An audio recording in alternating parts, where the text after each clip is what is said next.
received its report. The other state corporation is the Kenya Broadcasting Corporation. Its financial statements for the financial year 2013, 2014 to 2018 to 2019 financial year. So this is a motion that this morning is also part of the business that the members will be looking to transact, as the business of the day is set to commence in a short while. Regarding priority bills that are also lined up for consideration, the Air Passenger Service Charge Amendment Bill originating from the National Assembly, Bill number 35 of 2025. This is a bill that is at its second reading stage. It's lined up for the debate this morning. This is a bill that seeks to amend the Air Passenger Service Charge Act, Cap 475. One, to provide for the allocation of proceeds derived from the Air Passenger Service Charge to the Tourism Fund and Kenya Meteorological Service Authority, in addition to Kenya Airports Authority and Kenya Civil Aviation Authority. It also seeks to reallocate the proceeds designated to the Tourism Promotion Fund to Tourism Fund established under the Tourism Act, Cap 381. And the effect of that is that it will limit duplication of roles, improve efficiency, and enable the government to support the financing of tourism-related projects from a single source support, or rather from a single source, especially those that require a strategic and sometimes blended funding approaches. It will also ensure efficiency in public resource utilization. If you're just joining us, is that this is a sitting that the House on Wednesday resolved to hold this morning to be able to dispense with a number of business, and the House is about to commence. However, there is a quorum hitch. So the quorum bell is currently underway, a 10-minute quorum bell that has been directed to be rung for members to be able to make their way into the chamber. Those who are running late also to be able to hasten their steps and join their colleagues inside the chamber to be able to enable the House raise that much-needed quorum for it to commence. Remember, failure to be able to raise that quorum will lead to the House being adjourned until the next sitting. And I'm not sure that is what the members need for now, because this is a resolution that the House made, and therefore each and every member has been aware of this particular sitting.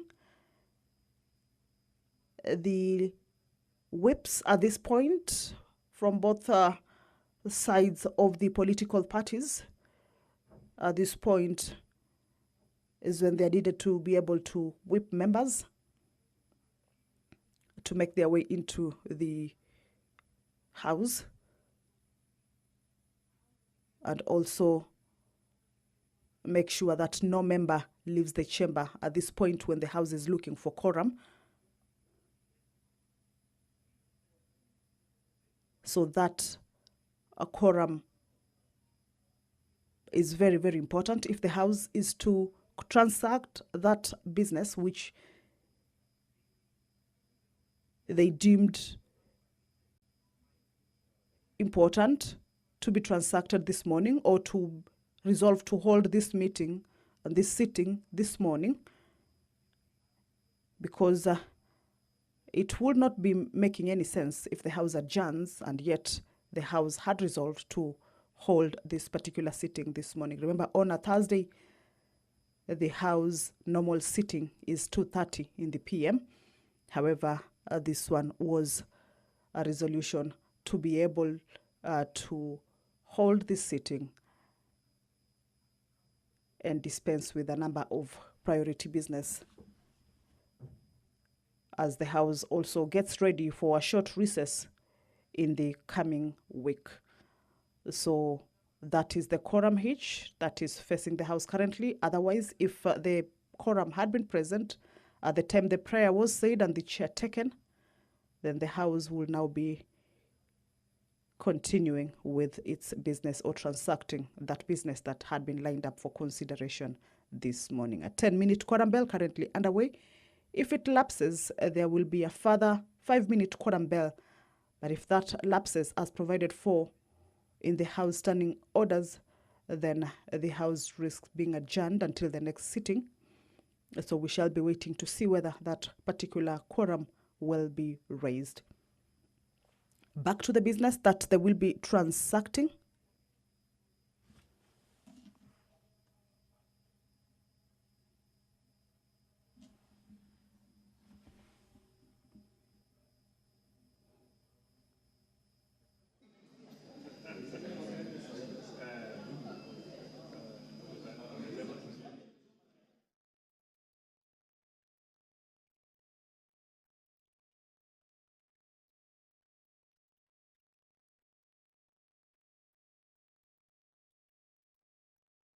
The Speaker has put her mic on. I believe she is about to communicate to the House on whether that quorum has been raised. But at least we can see members have at least made their way inside, and we believe that that particular quorum has been achieved.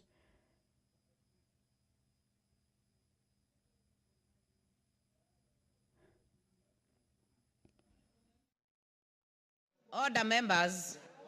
Order, members. We shall begin the business of the day. Order number 1, administration of oath. Order number 2, communication from the chair. Order number 3, messages. Order number 4, petitions. Member for North Imenti, Honorable Rahim, you have a petition. Thank you, Madam Speaker. Madam Speaker, I'm reading a petition regarding compensation and allocation of land to Mau Mau War veterans. I, the undersigned, on behalf of the Mau Mau freedom fighters of Meru County, draw the attention of the House to the following. 1, that Section 3 of the Kenya Heroes Act establishes a legal framework for the recognition. Madam Speaker, I cannot be heard because of the noise. Honorable Kangogo, and the Tiati MP, you are blocking the speaker from the person on the floor, from the member on the floor. Thank you, Madam Speaker. I repeat, I, the undersigned, on behalf of the Mau Mau freedom fighters of Meru County, draw the attention of the House to the following. 1, that Section 3 of the Kenya Heroes Act establishes a legal framework for the recognition and honor of national heroes, stipulating that a person shall be considered a hero if they have selflessly contributed and sacrificed for the nation in any of the functional areas, including the liberation struggle. 2, that since Kenya attained independence in 1963, a section of Mau Mau veterans who have endured displacement by the colonial government through discriminatory laws and flawed land policies, include forced evictions, have never received any form of reparation. 3, that despite the formation of the Mau Mau Veterans Association, MMWVA, which was intended to unify all Mau Mau veterans, regional leaders of the association were never appointed and the funds allocated by the government were misappropriated, leaving veterans and their families without the desired economic relief. 4, while regional associations such as the Nakuru District Ex-Freedom Fighters Organization, therefore, were established to advocate for land rights and other forms of reparation, veterans from other groups, other regions, including Meru, were excluded from these initiatives. Number 5, that previously Mau Mau war veterans, notably through organizations like Ndefo, were compelled to consolidate resources and fundraise to purchase land from white settlers, excluding many who could not afford to participate.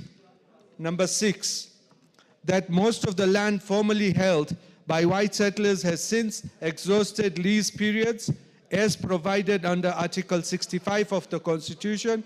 However, the National Lands Commission, despite its mandate to initiate investigation, either suo motu or upon complaints into present or historical land injustices, and recommend appropriate redress, has never investigated pre-independence land injustices perpetrated against the Mau Mau. 7, that the relentless efforts by Mau Mau war veterans to seek closure and obtain reparation for the violations of the economic rights, evictions, forced labor, rape, and murder committed by the British colonial government have remained unaddressed. 8, and that the issues raised in this petition are not pending before any court of law, constitutional body, or any other legal institution.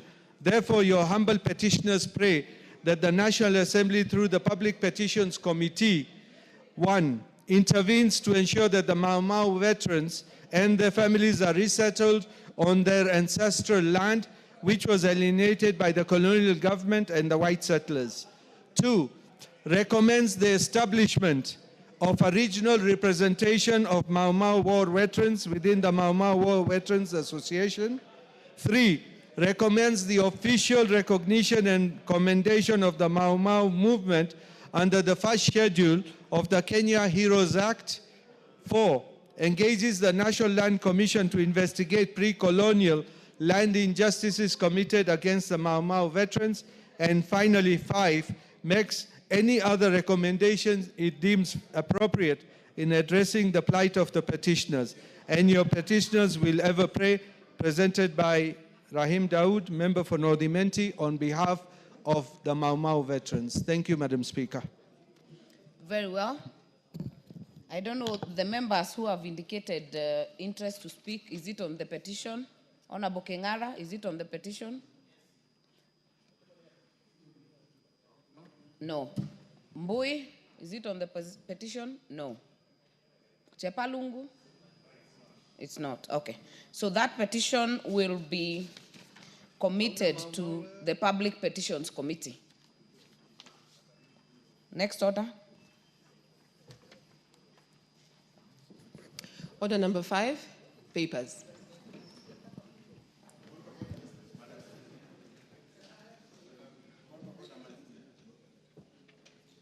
Under papers, we have Chairperson, Departmental Committee on Justice and Legal Affairs. Yes. Thank you very much, Madam What Speaker. is out of order, Honorable Gonzi? Let me sit down. Actually supposed to receive a response of my statement by the Ministry of Defense. We are not there yet. Okay. Hold it until we are in order number 7. Honorable Murugara? Yes.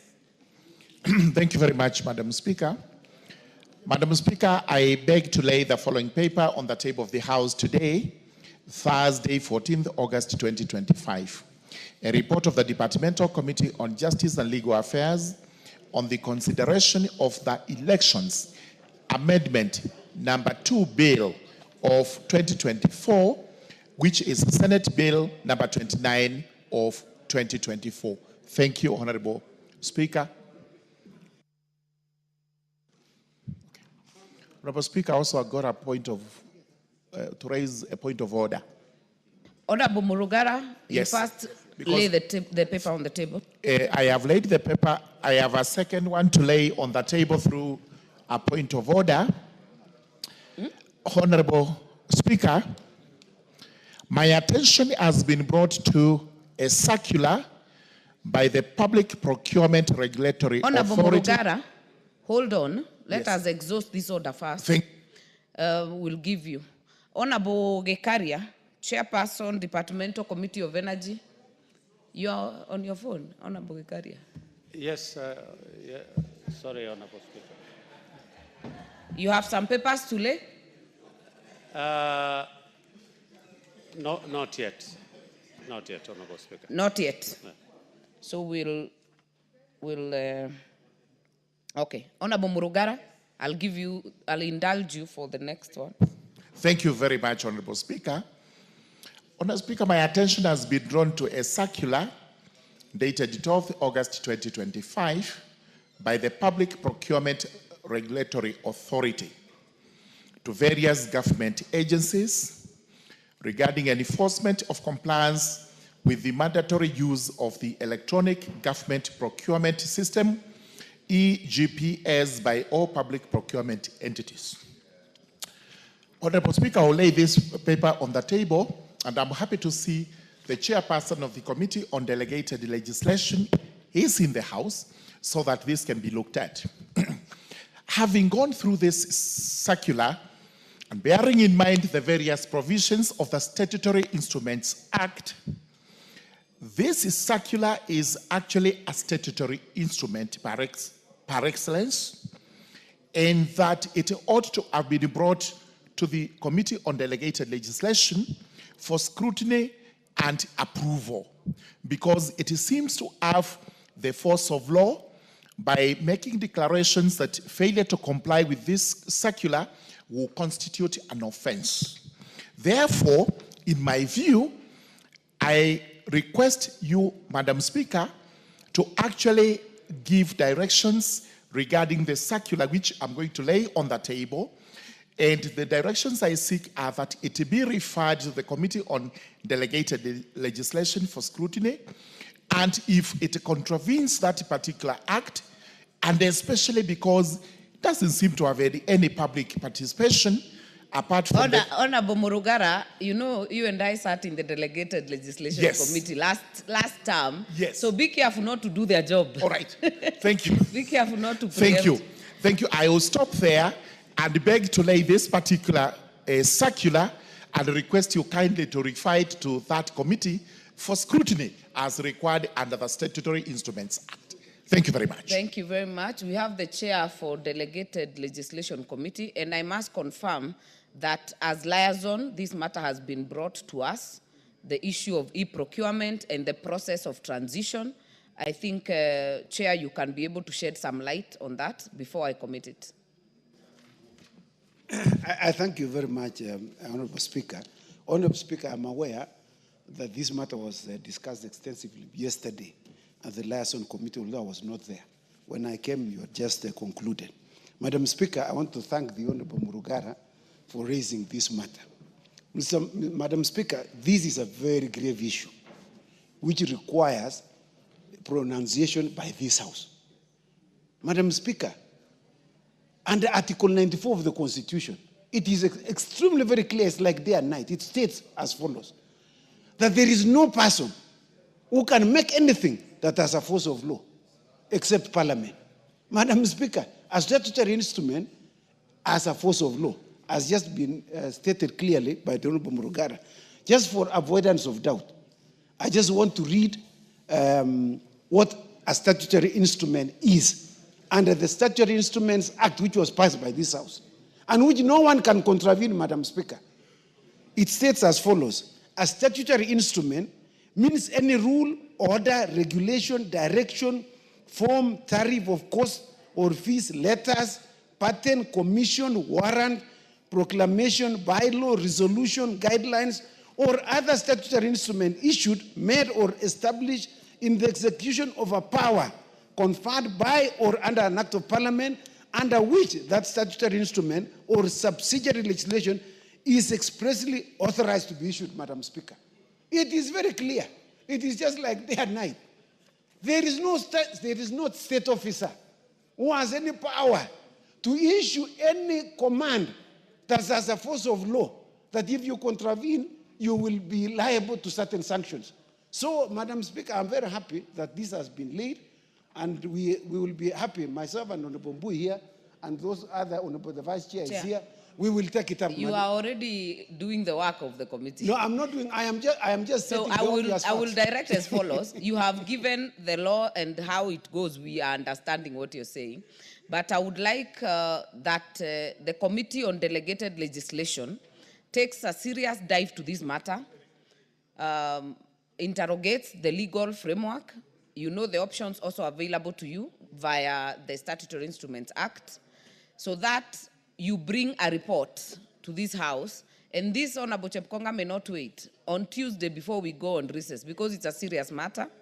On Tuesday, because we'll have a sitting the whole day, make sure that the report is ready. It is so directed. Next order. Order number 6, notices of motion. Honorable Gekari, are you ready? And you're still not ready. Yeah, because you are Honorable supposed to Speaker. lay a paper. Yes, Honorable Then Speaker, move a notice of motion. Yes, we were to do that. I have signed on my part because it was a joint It was to committee. be co-joint. Yes, my other colleague has not signed, so It has to wait. I've requested the clerk, and they have told me we cannot lay until he signs. Yeah, it Thank has you, to Honorable wait. Speaker. Okay. So, next order. Order number 7, questions and statements.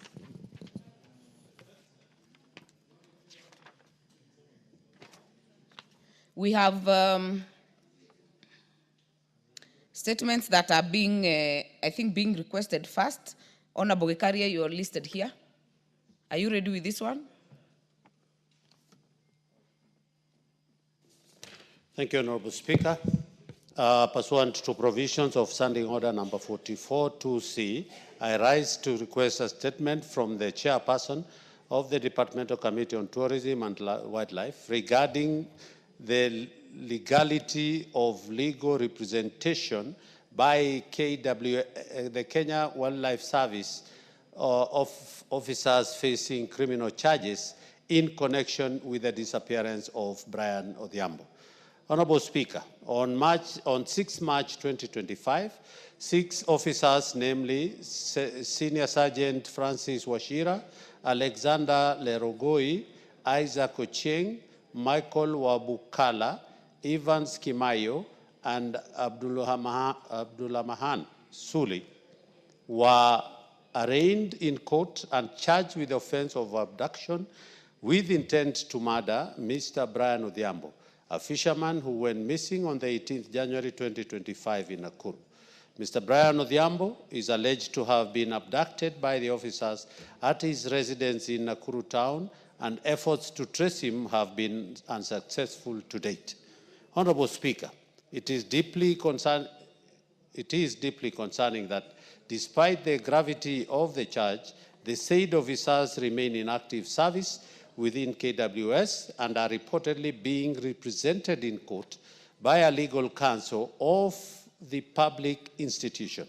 This raises concern on the misuse of public resources to defend persons charged with criminal offenses in their individual capacities, as well as likely interference with the court proceedings, considering that the charges have been preferred against the officers in their individual capacity and not on behalf of the institution.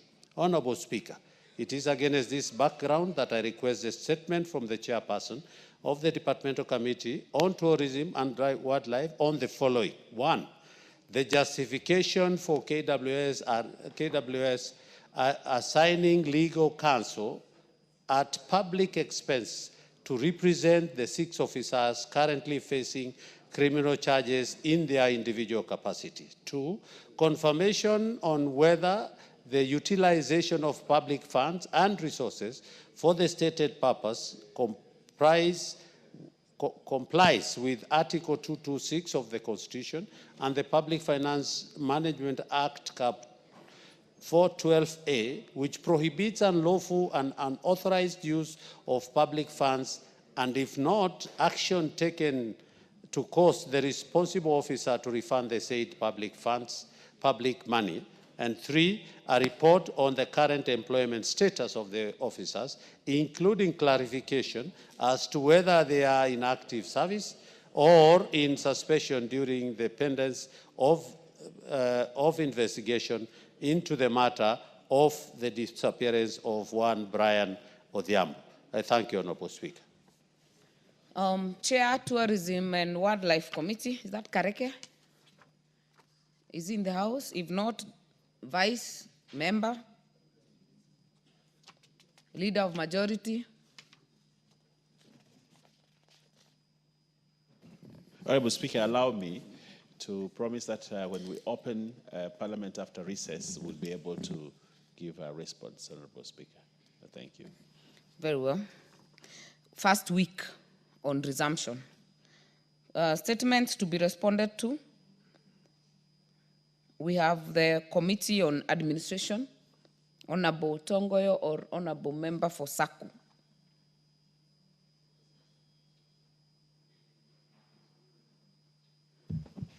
The question is on insecurity in Isiolo by Honorable Tubi. Is the owner of the question in the House? Honorable Tubi, not in the House. What say you? Madam Speaker, we also don't have a response to that. I think with benefit of hindsight, we expected that issue should have been canvassed yesterday when the minister was in the House. But nevertheless, we will still speak to the ministry to give us a response. Yeah, Thank you, endeavor to bring the statement to the House. Another question through that is sentencing of Miss Margaret Nduta in Vietnam. Honorable Sabina Shege, is she in the House? If she's not, Chair, Defense, Intelligence and Foreign Relations, do you have the statement? Yes. Because the person who owns the statement is not the member is not in the House, table the response. Okay, I shall. Honorable Speaker. The next one is still Committee on Defense, Intelligence and Foreign Relations. Question by Honorable Gonzi Rai, member for Kinango, on the safety of Miss Riziki Luvuno Mambo, who went missing in Saudi Arabia. Chair, do you have the response? I do. The member is in the House, so prosecute it. Okay, thank you, Honorable Speaker. The Honorable Member for Kinango constituency, Honorable Gonzi Rai, MP, pursuant to provision of Standing Order 442C, requested for a statement from Cabinet Secretary for Foreign and Diaspora Affairs regarding the status of Ms. Riziki Luvuno Mambo in the Kingdom of Saudi Arabia. The Honourable Member specifically sought to be informed on the following. Number one, the circumstances surrounding the arrest of Mrs. Riziki Luvuno Mambo by Saudi Arabian police. Two, steps that the relevant government agencies have taken to ascertain her whereabouts and secure expeditious release from custody and repatriation to Kenya from proper physical and mental care. And number three, measures that the government has taken to guarantee safety of all Kenyans living and working abroad to ensure that they receive timely government assistance in cases of distress. The committee engaged the Ministry of Foreign Affairs, Foreign and Diaspora Affairs on the matter raised by Honorable Gonzi. I therefore wish to respond as follows, Madam Speaker. On the first question regarding the circumstances of Ms. Mambo's arrest, the ministry reported that in July 2023, Ms. Riziki Luvuno Mambo traveled to the Kingdom of Saudi Arabia for a 2-year contract as a domestic worker. The family reported to the State Department for Diaspora Affairs about her arrest and detention at a facility referred to as Sawari Police Station in Jeddah. Upon inquiry by the Kenyan Embassy in Riyadh, the consulate in Jeddah, it was established that there is no police facility by the name Sawari Police Station in the Kingdom. A search was conducted in another police station, but it did not yield results. Furthermore, Saudi law enforcement authorities shared with the Kenyan Embassy a list of all Kenyans in detention, custody and prison between April 2024 and October 2024, in which Ms. Mambo's name did not appear. On the second question concerning steps taken to ascertain her whereabouts, the ministry informed the committee that the search was expanded to include hospitals and deportation centers with the assistance of Kenyan diaspora networks in Saudi Arabia. The search remains ongoing, and once our location is established, the government will provide all necessary assistance to facilitate our reunion with her family. Regarding the third question, Madam Speaker, on measures to guarantee the safety of the Kenyans abroad, the ministry highlighted the following measures taken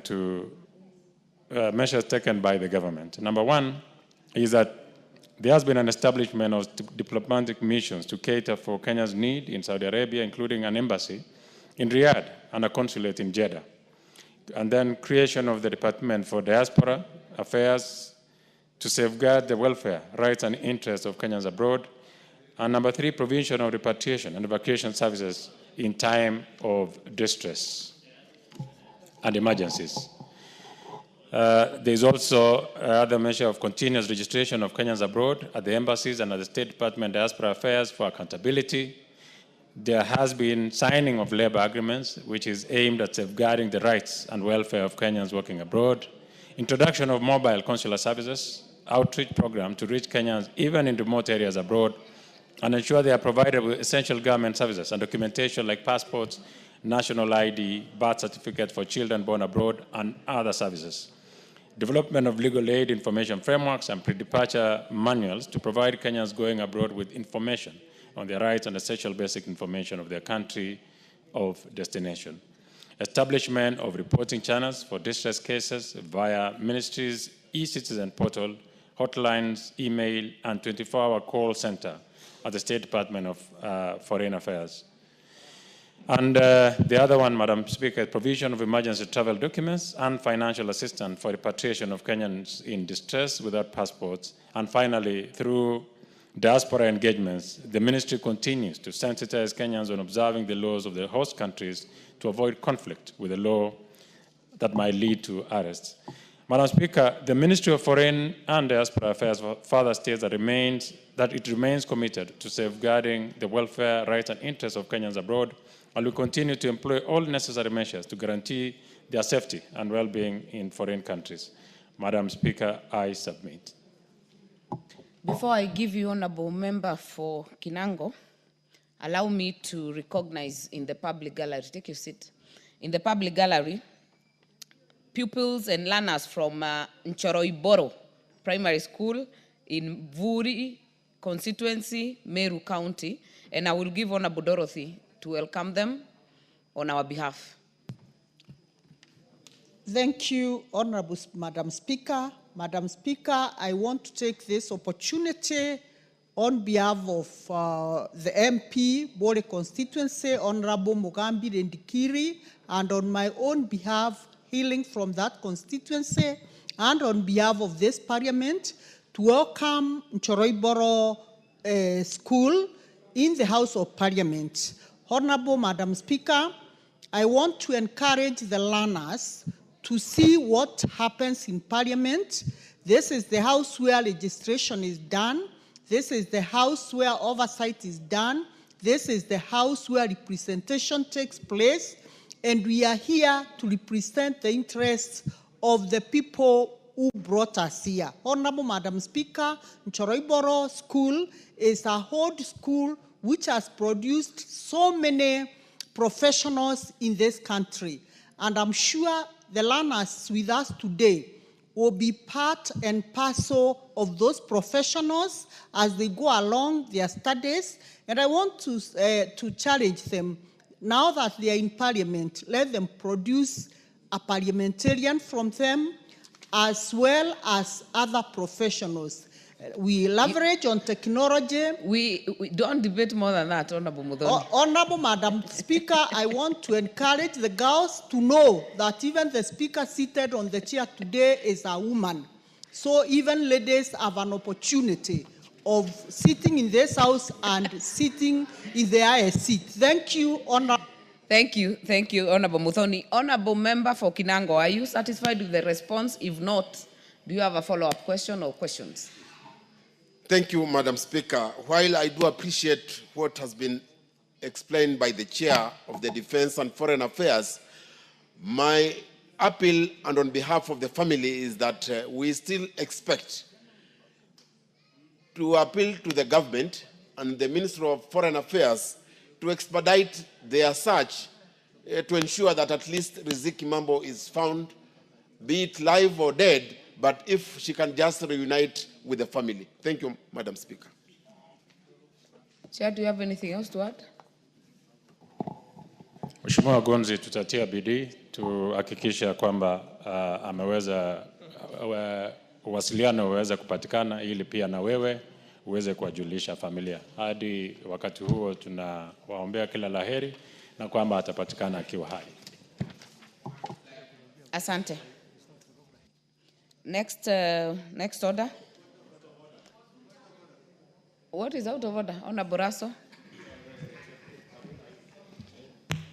Thank you very much, Madam Speaker.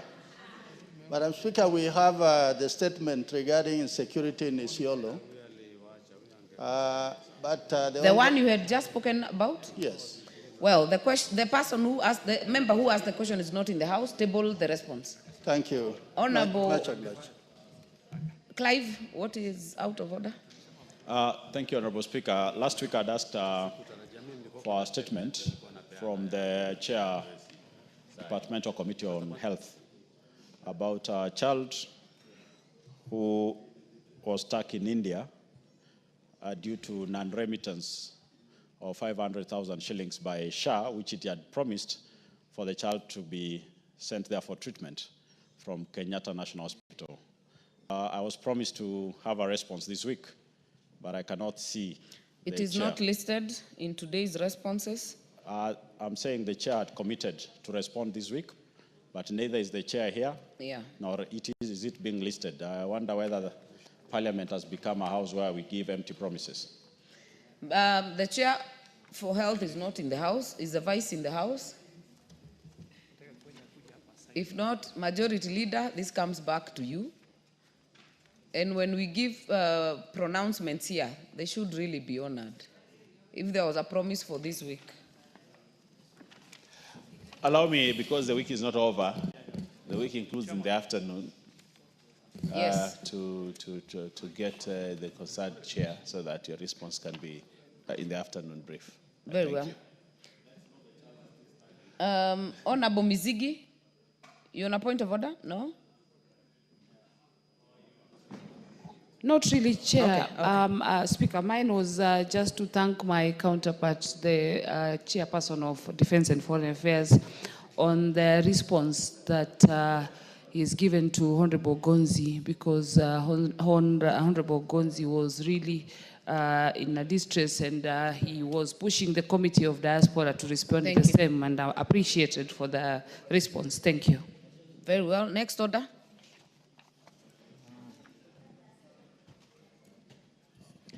Order number 8, motion. Report of the Committee of the Whole House on consideration of the Senate Amendment Bill, Senate Amendment to the Land Amendment Bill, National Assembly Bill number 40 of 2022. Chairperson to report. Chairperson. Honorable Speaker. Thank you, Honorable Speaker. Honorable Speaker, I beg to report that the Committee of the Whole House considered the Senate Amendment to the Land Amendment Bill, National Assembly Bill number 40 of 2022, and approved the same without amendments. Mover, Honorable Kingara.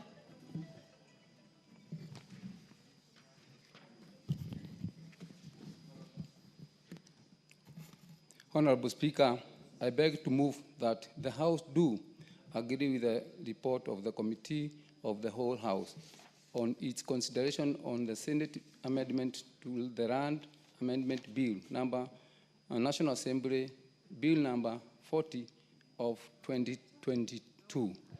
Madam Speaker, may I start by appreciating this House, which has come up with us all the way from 2020 when I started this bill.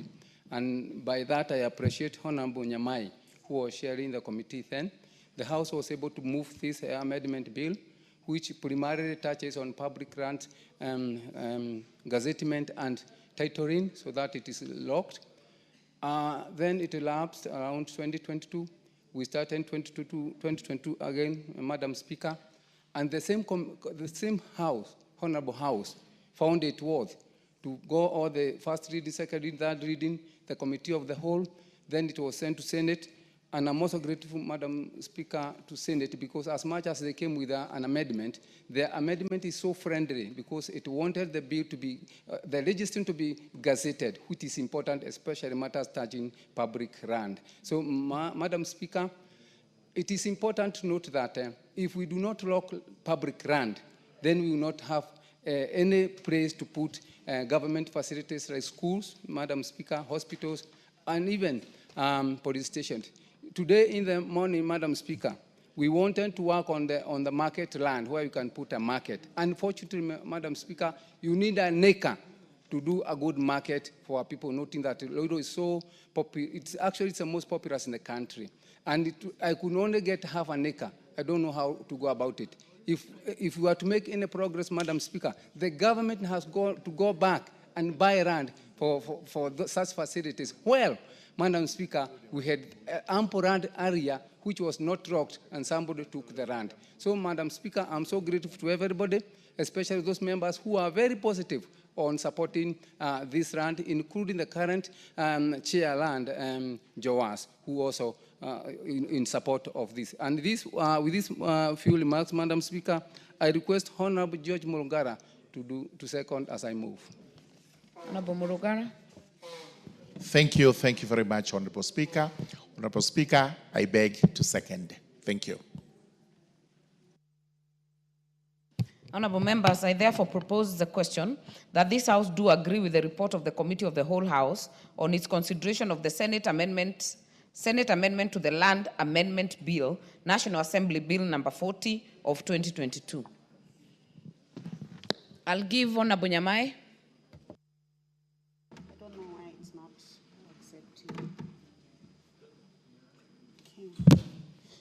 Honorable Speaker, thank you very much. There seems to be a problem with the connection to the cards. Honorable Speaker, thank you very much for giving me a chance to make a comment on this very important bill that was initiated by the Honorable Kingara, member for Riru. I would like to congratulate him, and also more so for the patience. This being a devolved matter, this bill was discussed here, went to the Senate, and it is so important that we ensure that land that has been given to government is properly documented and registered. And as the Honorable Kingara was saying, now we realize that we require land that is documented because of the affordable housing project. You try to get just a single acre of land in a constituency and it is impossible. We try to construct a police station, you are not able to get land, and if it is there, it is not documented. So, Honorable Speaker, this bill is very important. It is also important for the National Land Commission. They will be able to use it for a vesting of land. Land that has been acquired compulsorily for construction of roads, the reserve on the, along our highways and along even our rural roads. Honorable Speaker, it is sad to note that those pieces of land have not been properly surveyed, properly documented, and more so registered with the name of Treasury. And this is very important. And this is the reason as to why most of the government land is lost, because some surveyors who may have the wrong intentions, they leave out public land, and they go back to the same pieces of land. And because they are aware that that land has not been properly gazetted, properly registered in the name of the National Treasury, the same pieces of land are subdivided and they benefit other people. So this is a very important bill, and I would like to congratulate the National Assembly, the Senate, and this House for the good work that it has done. I hope that it sees the light of the day, because this is not the end. It will need to go all the way to become an act of parliament, and that is how it will be useful. Honorable Speaker, you take note that people who have huge chunks of land are supposed to give a percentage of their land back to government. When they do so, that land is taken advantage of because of failure to gazette it properly and failure to register it in the name of government, and that is in the name of the National Treasury. So congratulations, Honorable Kingara, and thank you, Honorable Speaker, for the chance. Well, Dr. Makali Mulu. Yeah, thank you very much, Honorable Speaker, for this opportunity. Honorable Speaker, I also want to join colleagues in appreciating this bill, and more so Honorable Kingara, who has actually been spearheading the bill. My hope is also that it will see the end of the day by being an act of parliament. But even as I support this, Honorable Speaker, there is a bill I was also sponsoring, which was touching on the lives of members who are here and those who have left. And I'm sure that, Honorable Speaker, you are aware about the Parliamentary Pensions Amendment Bill, which touches our lives as members of Parliament. I'm a bit concerned that as at now, nothing seems to be moving. I'm happy that I'm seeing the majority leader here. And I've said, Madam Honorable Speaker, as we serve Kenyans, let's remember that very soon we'll be part of that team. It's important we also finalize this bill for the sake of the members who have left this house and those who are going to leave very soon. And I want to remind members, we are all potential former members of Parliament. So, Honorable Speaker, I'm begging that through your intentions, Honorable Speaker, we could get this bill through this House, possibly before the end of this year, because next year we're getting into politics. And it will be very difficult to prosecute a bill here touching on us as politicians when we are campaigning. I submit, Honorable Speaker. Well, Majority Leader, that's an issue that has been pending. Maybe you can give an undertaking to have it scheduled, at least this session, to be important.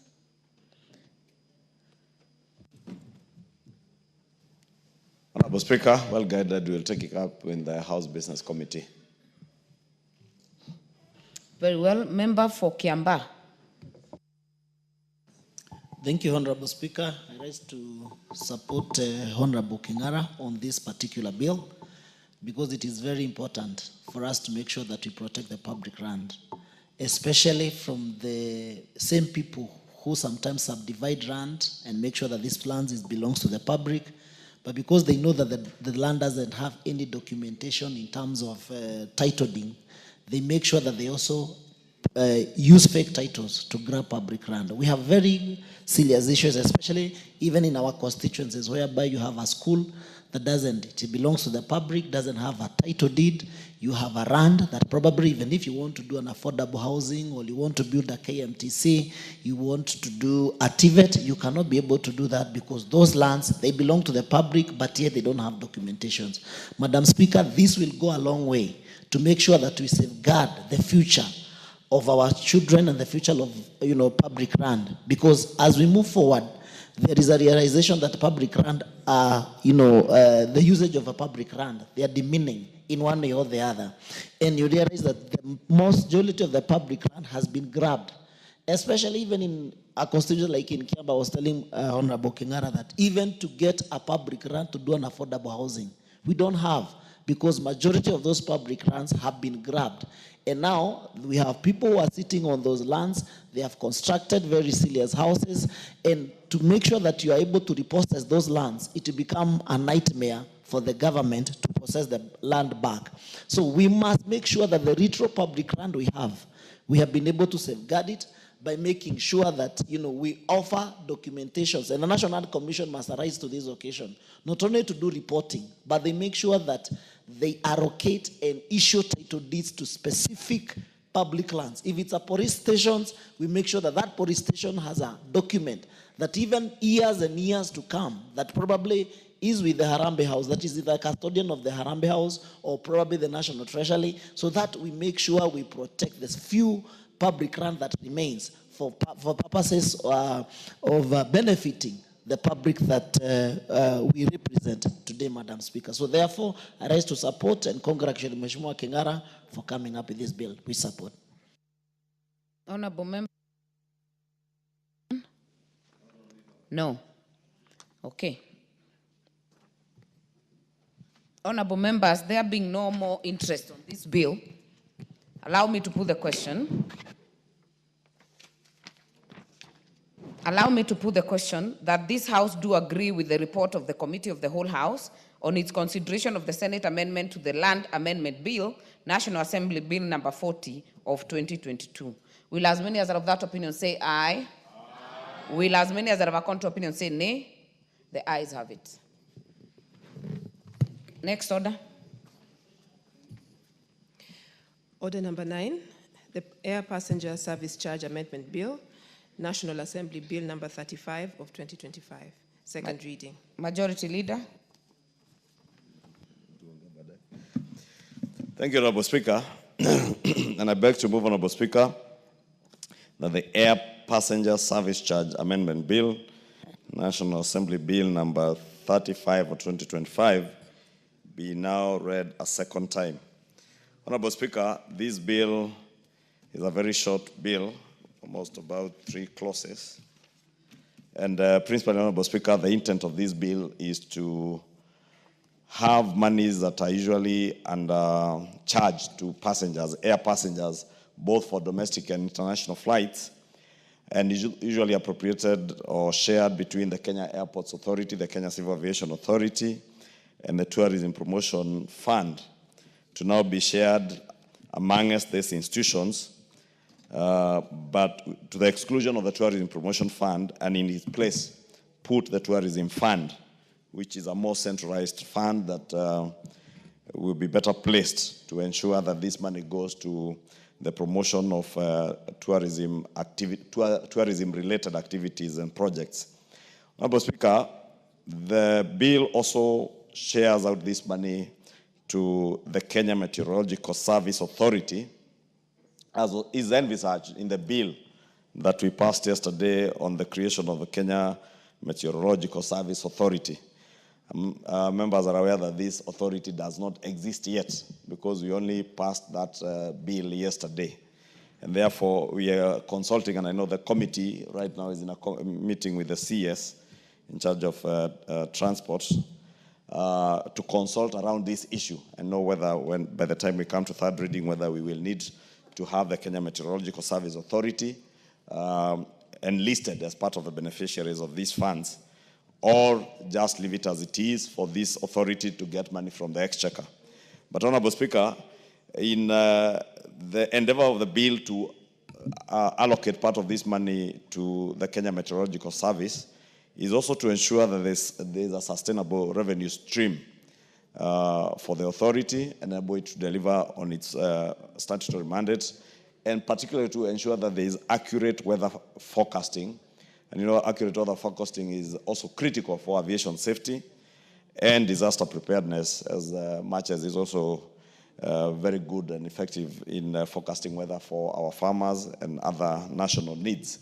But in this particular case, the intent of the bill was to ensure that this authority, as much as it will get money from the exchequer directly by appropriation from the National Assembly, and those who are here during debate on the meteorological bill, are aware that that authority has also the opportunity to get money allocated by this House for its work.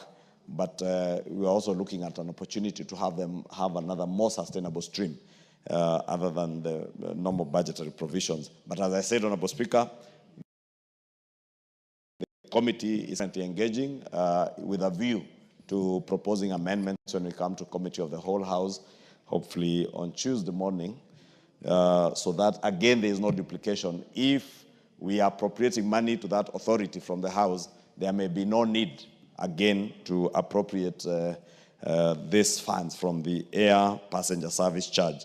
Honorable Speaker, this charge, as I said, is charged both on local flights at a level of about 600 shillings for local flights and about $50 for international flights. And as I said, currently this money is being shared to KAA, that usually gets the largest share because they are the ones running the airports that are patronized by the passengers who are boarding the flights. And they usually, from the international flights, they usually get about 60%, with another 20% going to KCAA and also to the Kenya Tourism Promotion Fund. On domestic flights, again, KAA gets the larger proportion, about 50%, and about 30% going into KCAA, and another 20% going to the Tourism Promotion Fund. As I said, Honorable Speaker, in place of the Tourism Promotion Fund, we are proposing that this money now goes to the Tourism Fund. One, to avoid duplication or reduce the duplication of monies that are going to various entities within the tourism sector, and improve efficiency by ensuring that tourism-related projects are supported from a single unified fund, and there is no better fund other than the Tourism Fund for that purpose, Honorable Speaker. Honorable Speaker, as I said, it's a very short bill, and therefore do not need to say much. The only other thing members will note from the bill is that, unlike before, where I've said that these monies are shared out under the Act, we are now creating greater flexibility to allow the Cabinet Secretary, through Gazette notices in the Kenya Gazette, to specify the allocation of proceeds amongst the beneficiaries.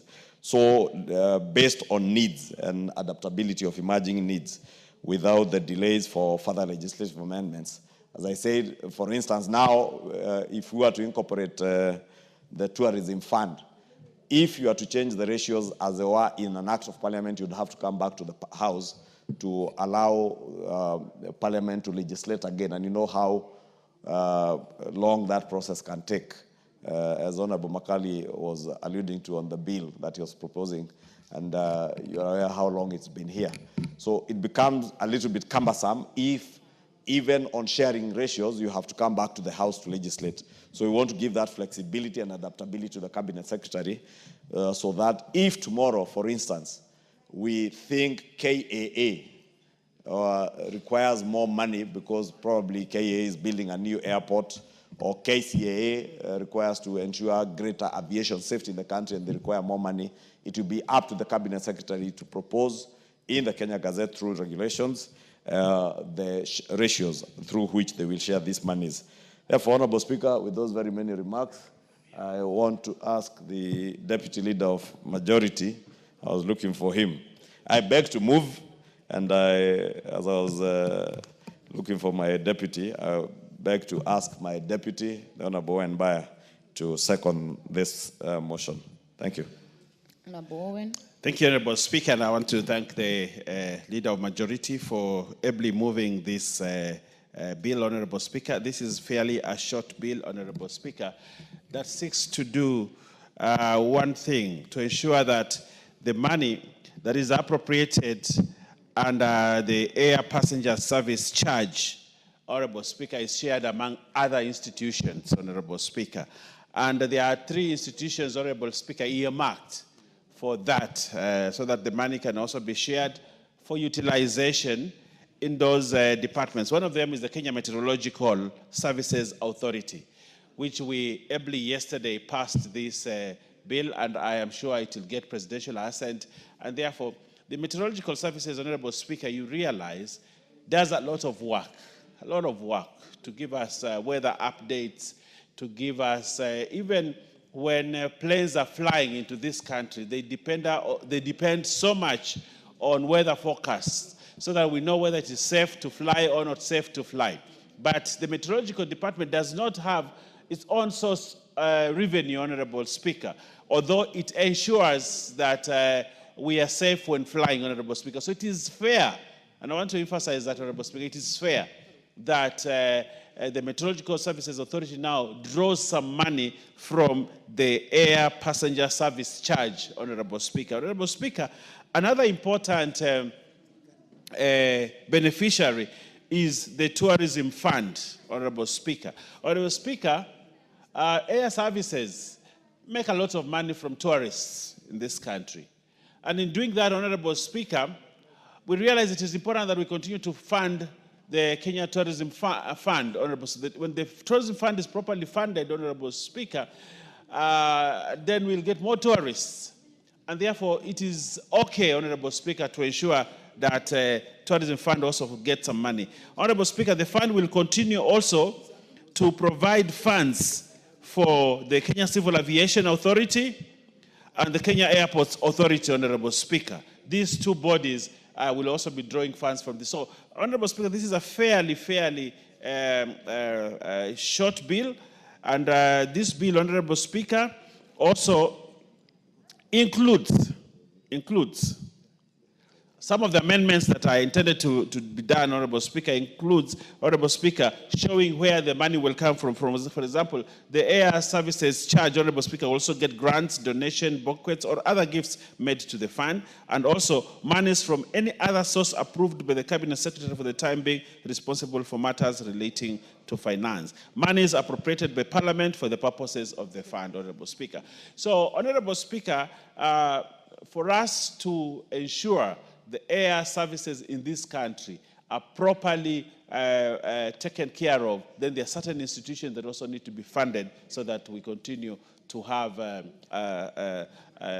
respect in the world of air travels, Honorable Speaker. And for that reason, Honorable Speaker, I second and ask members of this House to support this bill so that we pass it as quickly as possible to ensure that we provide funds for these other bodies. Honorable Speaker, I second. Honorable members, allow me to propose the question that the Air Passenger Service Charge Amendment Bill, National Assembly Bill number 35 of 2025, be now read a second time. Member for Kathiani. Thank you, Madam Speaker, for this opportunity to also make a contribution on this bill on the Air Passenger Service Charter. Madam Speaker, this has always existed. This fund has always existed, and it has always been shared out. But previously, it was shared out amongst three institutions. And so what has happened is that within the bill, one of the institutions has changed, the one for tourism, because these air passengers, when they make payments, one of the areas, critical areas that we want to support is the tourism sector.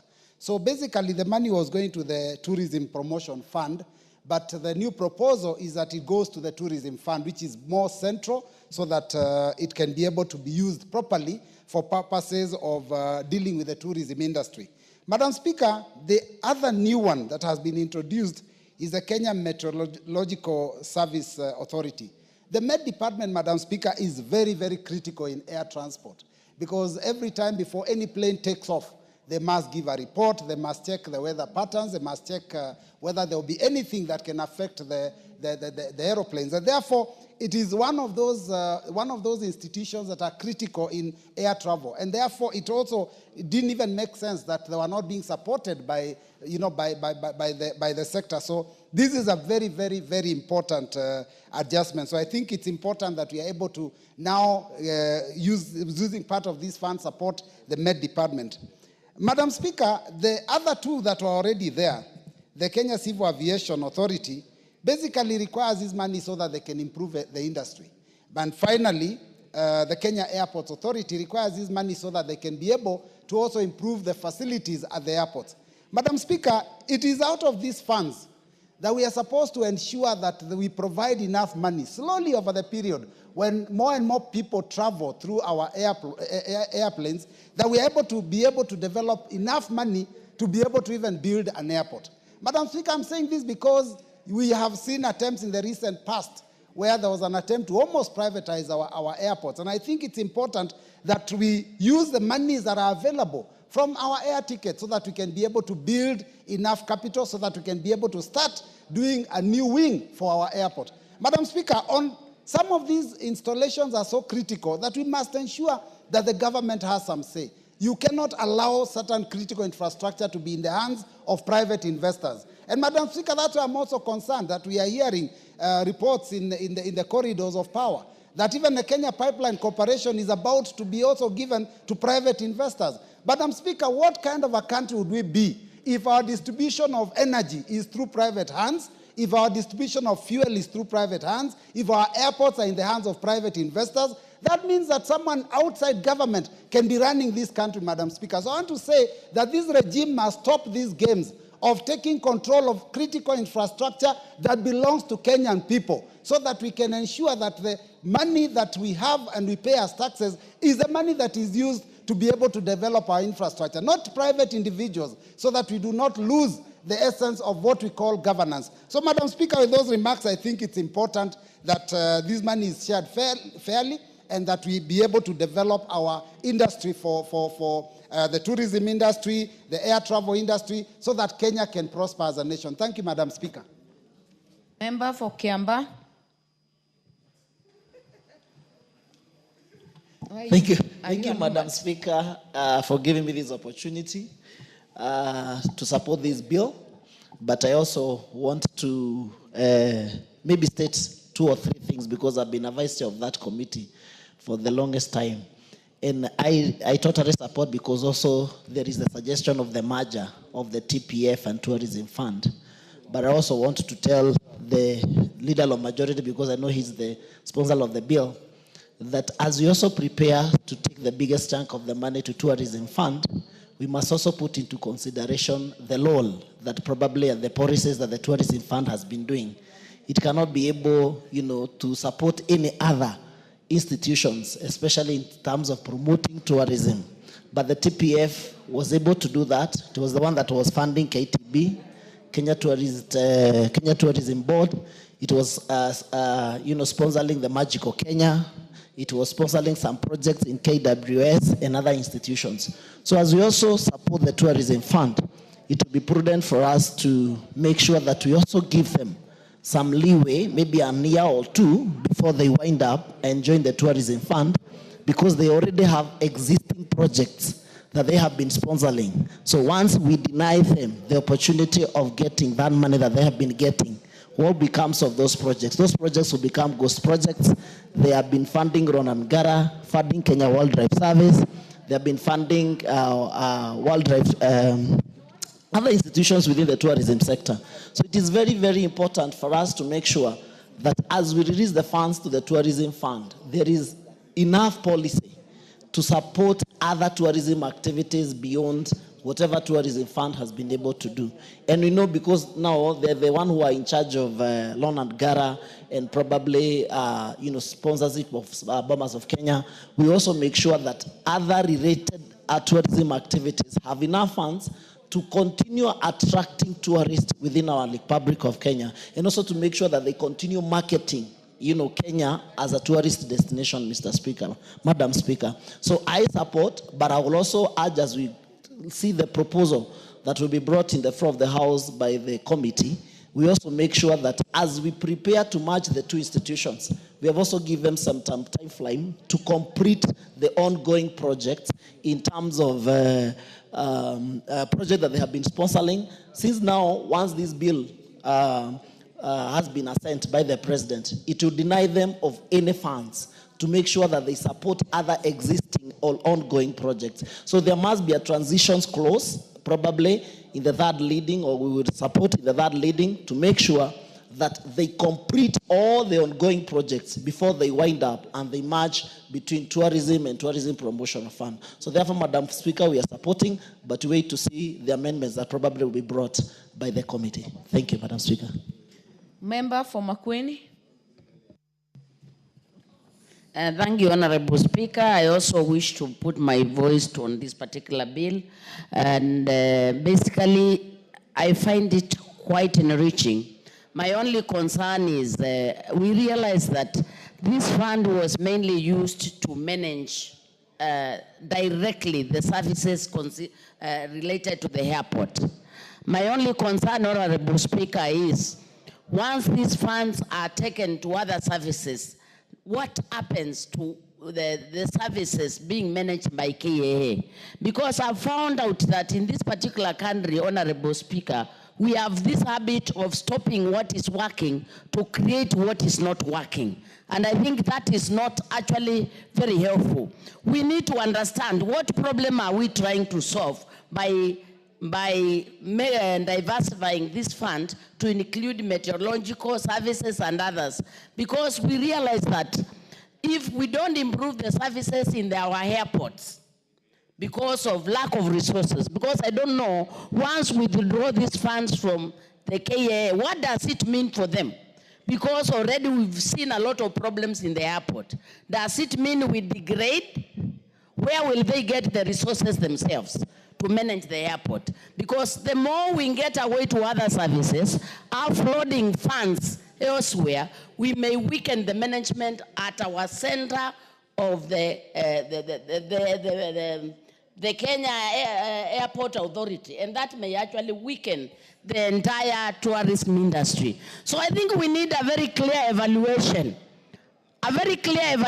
that actually indicates what is not working and what is working better. Honorable Speaker, in this country we have a growing tendency of wanting floating money that cannot be said it belongs to there. Recently we had affordable housing to build decent houses for our Kenyans. Now this fund has become the fund to do anything and anything. It is not markets, it's anything. So if we are diversifying these funds and creating loopholes for people to have floating money while we neglect the core services of any fund. Honorable Speaker, I think this is not in order. So we need the mover of the bill to give us more information. What is not working now and what makes this work as opposed to loading and diversifying funds from the management of KAA and weakening the services of the core mandate of the airlines. So I thank you, Honorable Speaker, and I beg to sit. Thank you. Very well. Honorable Dr. Makali Mulu. Yeah, thank you. Thank you, Honorable Speaker. Honorable Speaker, I want also to support this bill. I think the justification for the institutions to get the money has been well explained by the mover and some of the members who have contributed to this bill, Honorable Speaker. It is very well justified that the KAA should get money. Kenya Civil Aviation, very good justification why they should get money. Kenya Tourism Fund, why they should get money. And then the Meteorological Services Authority, Honorable Speaker. But Honorable Speaker, just a caution. If I heard the majority leader well, Honorable Speaker, the majority leader was saying that in terms of sharing the money, once the money is collected from the passengers, because it is the airline passenger service charge, once the money is collected from the passengers, Honorable Speaker, how the money is shared, if I got the majority leader right, you're saying that that can be left with the accounting officer, Honorable Speaker. And I think we need to be a bit careful with that, Honorable Speaker, because what we are saying is the accounting officer should be able to say how much money goes to which institution. I think resource sharing, Honorable Speaker, is such a sensitive matter that one we may need to look at it in terms of what share goes to which institution. Because at some point, there will be need for KAA to have more money. At some point, there might be need for KCA to have more money. But as to whether what percentage goes to which institution, I think that should be either left with Parliament, because you'll be able to get the justification, or instead of leaving it with just the accounting officer, left within a team of accounting officers.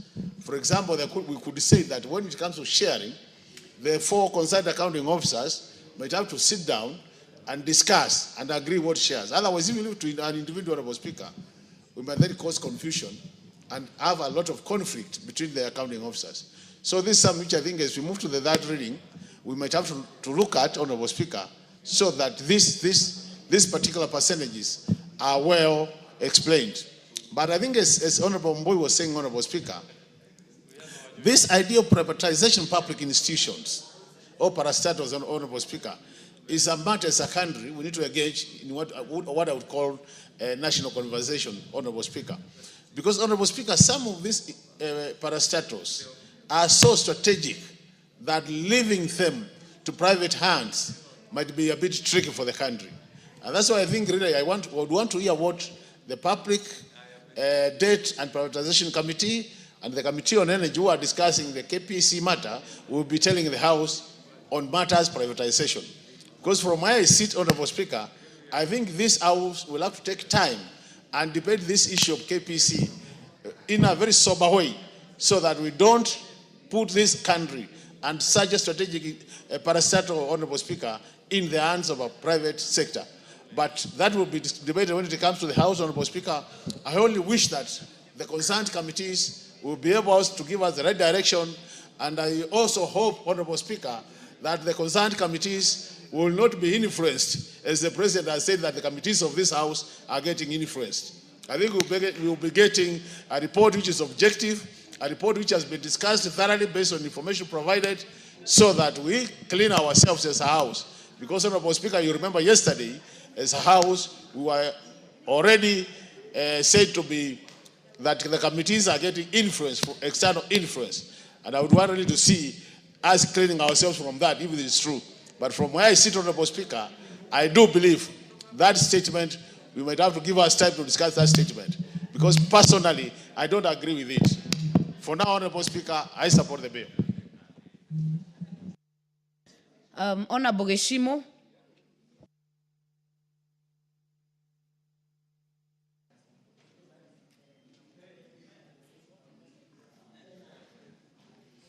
Honorable Speaker, I also rise to support this bill. And Honorable Speaker,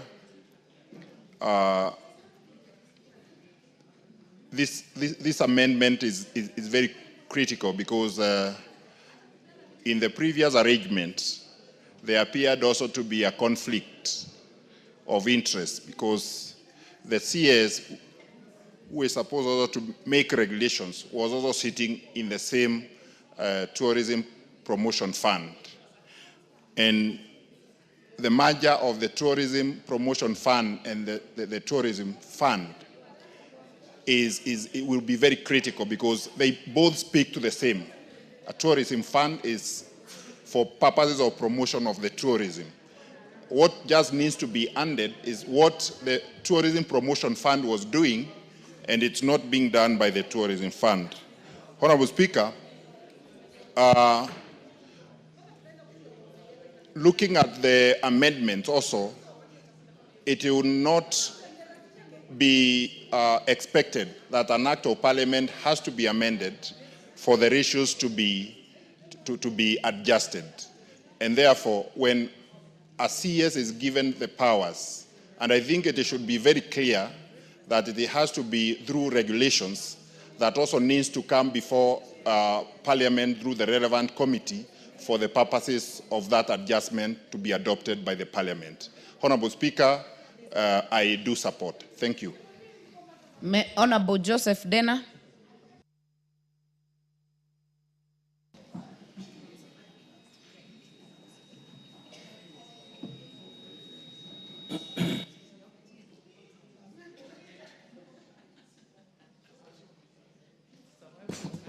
Madam Speaker, I rise to support this bill. I think the most important thing is for us to be able to look at what are the functions of meteorological department. And when you look at it, this is a department which has been underfunded, which has no resources. And in everywhere where you travel, and with this climate change, with floods that are happening, the meteorological department form a key part of our lives. And if we put it into the air service charge, which is distributed now between Kenya Airports Authority, KAA, and the other institution, this will form part and give the minister our leeway to distribute the fund. But the key factor that we need also to look at, it is how this amount will be distributed. I think my colleague has also said there is the tourism fund and the tourism TPF, which has been funding a lot of and giving a lot of grants. It's been funding Utalii College, it's been funding most of the colleges that are standing. It's been funding also tourism board. So we need to look at the moment it exits, what are the projects that they are doing and how they are going to be funded. But I raise to support this motion. Thank you. There being no more interests, I don't see you on my system. Why are you raising your hands, all of you? Honorable Jamatia, where is your card? Honorable Patrick, where is your card? Honorable Amaua, you'll have the first go. I can see your card finally. Thank you so much, Madam Speaker. I rise also to support this air passenger service charge amendment bill by the Leader of Majority because it is a critical legislative intervention that is aiming at enhancing the public service delivery in both the aviation and the tourism sectors. And within this streamlining of the fund allocation, it's going to eliminate the duplication and strengthen the meteorological capacity that underpins aviation safety and the national resilience. Madam Speaker, in summary, the proposal of this bill is going to reallocate the aviation funds, making sure that we retain the Kenya Airport Authority and the Kenya Civil Aviation Authority as beneficiaries of the same. Madam Speaker, also redirected tourism-related funds to the tourism fund and discontinue the use of the tourism promotion fund, Madam Speaker, because it's like a duplication, and also introduce these funds to the Kenya Meteorological Service Authority as a beneficiary to guarantee sustainable financing for its core mandate.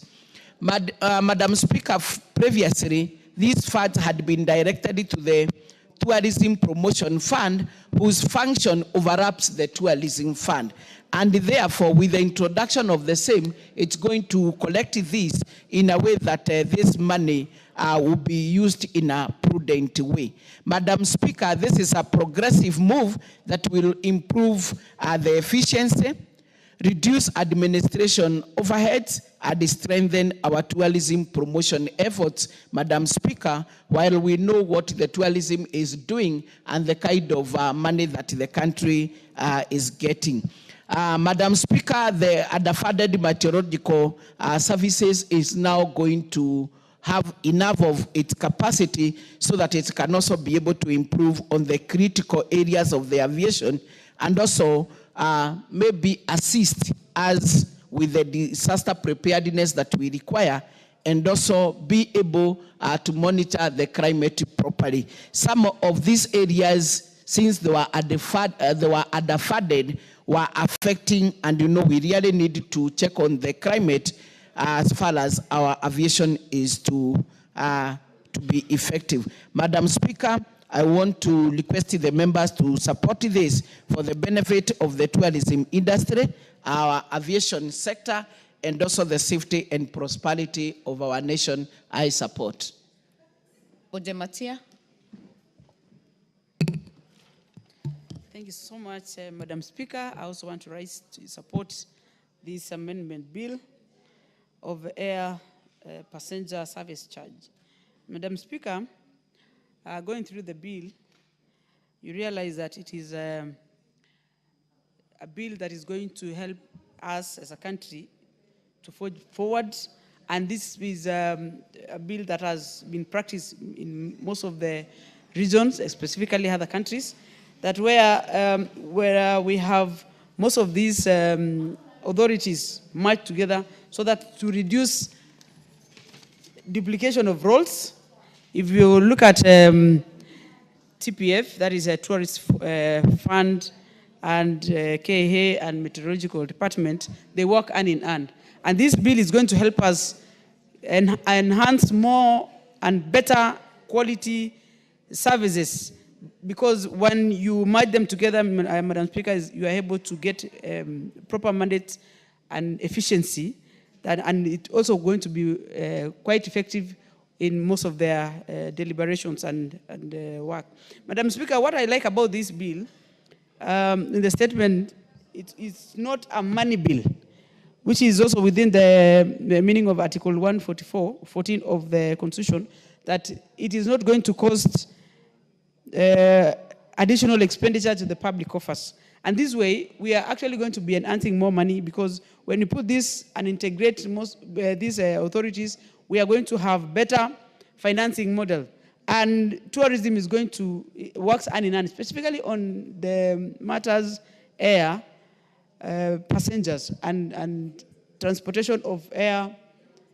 The Meteorological Department is going to benefit more, because this is going to enhance better explanation, especially when transport in the air is going to be done. Meteorological is going to be a key factor here. Madam Speaker, I also look at the concerns. This is not going to affect us in the county levels, and this is going to improve our revenue collections better. Thank you, Madam Speaker, and I support. Member for Nyando. There's a problem with this line. The microphones have a problem. The IT team should look at it. I thank you very much, Honorable Speaker, and I also lend my support to this amendment bill on the air passenger service charge, Honorable Speaker. Honorable Speaker, it is true that we have had great challenges when it comes to our airline industry, and this particular fund is to America. And uninvited, I woke up too early to go to the airport to receive our airline. And it was an expression of nationalism, Madam Speaker. It was great pride indeed for our country to have our flight move straight away from Nairobi to the United States, and not piloted by anybody else but a Mr. Kariuki, who flew this aircraft for 16 hours to New York, Madam Speaker. For those of us who fly Kenya Airways, you will bear me witness that the condition of those aircrafts do not befit the condition of the international airline industry, Madam Speaker. When people are moving to the Dreamliners and Boeing 707, Madam Speaker, we are stuck into the old order. So we believe, therefore, that with this funding, together with the goodwill of our good government, that we will at least procure state-of-the-art airlines to compete with those in the international community, Madam Speaker. Madam Speaker, our airline charges exorbitantly higher for reasons that we do not understand. Either you travel domestically or internationally, Madam Speaker. And as my friend, the majority leader says, certain times you sit in an aircraft, you have paid 40,000 one way, and the person seated immediately next to you has only paid 5,000. So this kind of disparity, particularly with the domestic airlines, also need to stop, Madam Speaker.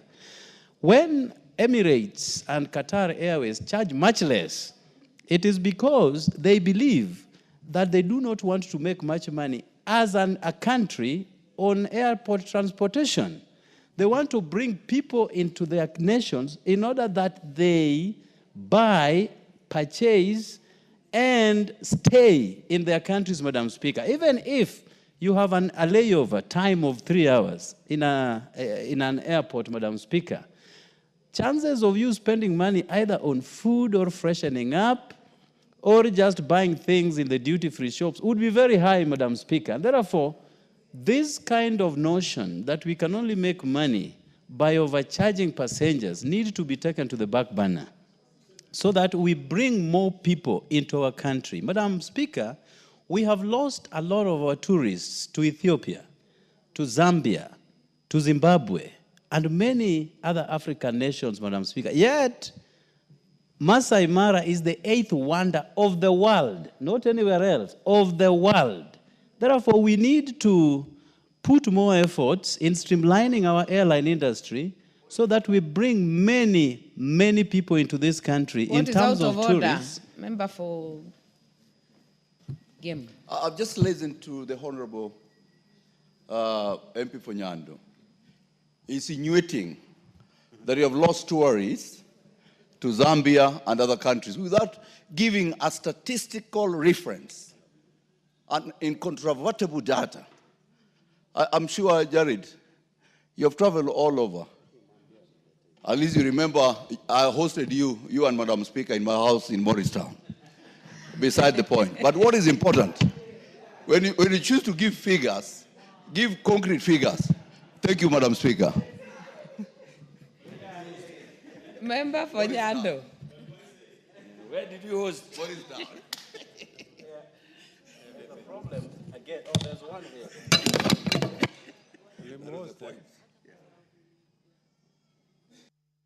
We still have a problem with the IT this side. Oh, next to me.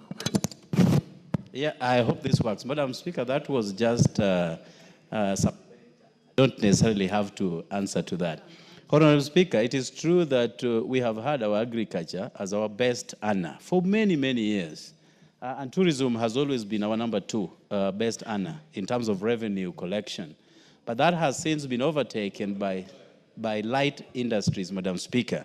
So therefore, we need to pay much credence to our tourism industry, and by extension, make sure that our airline industry works for the betterment of our nation, Madam Speaker.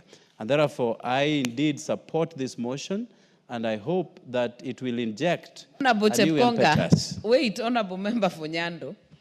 The member for Inabkoi looks very agitated. What is out of order? Thank you very much, Honorable Speaker. The member of Nyando, the Honorable Jared Okello, you can see the exchange between him and his neighbor. You can see some they were relevant but not necessary. You can see, therefore, that it is time for the mover to reply. Would I be in order, Madam Speaker, to request you to ask the mover to reply? I thank you. Yes.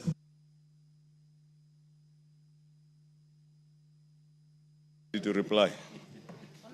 For Nyando, He had finished. are you done?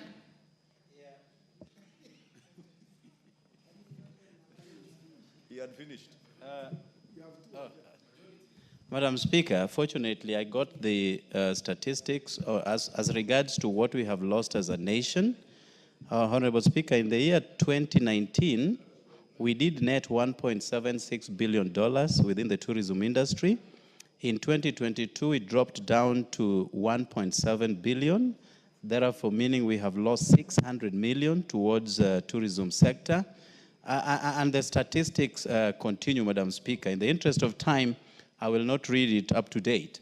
But it is true that we need to give a new approach into airline industry and thereby, by extension, stabilizing our economy. Because as the broad-based government, we have undertaken as a people to brighten the future of this country by shedding off parochial interests and partisan interests that serve no interest to this country, Madam Speaker.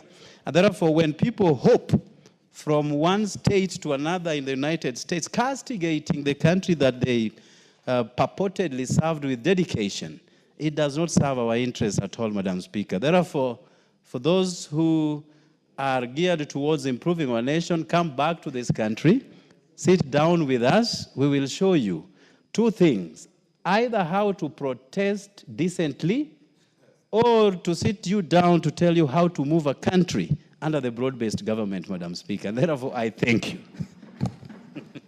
Honorable members, a member has risen in his place under Standing Order 95 for the mover to be called to reply. So I will put the question that the mover be called to reply. Will as many as are of that opinion say aye? Aye. Will as many as are of a contrary opinion say nay? The ayes have it. Mover.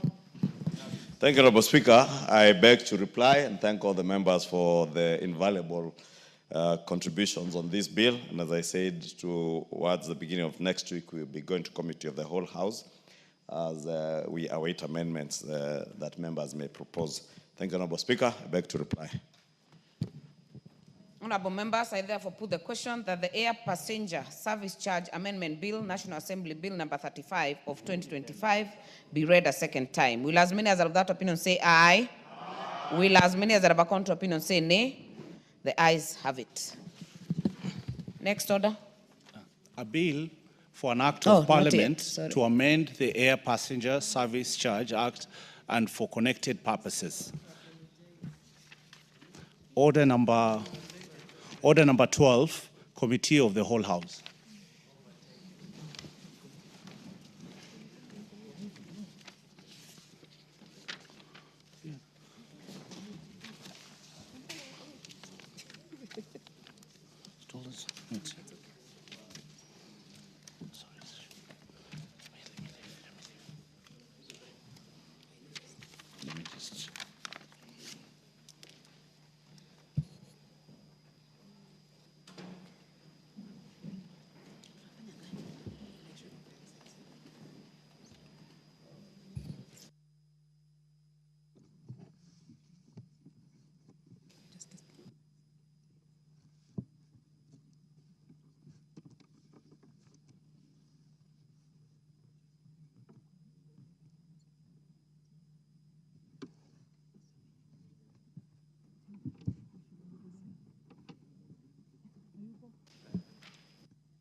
Thank you, honorable members. We are in the Committee of the Whole House, and we are considering the Election Offences Amendment number 2 Bill, Senate Bill number 28 of 2024.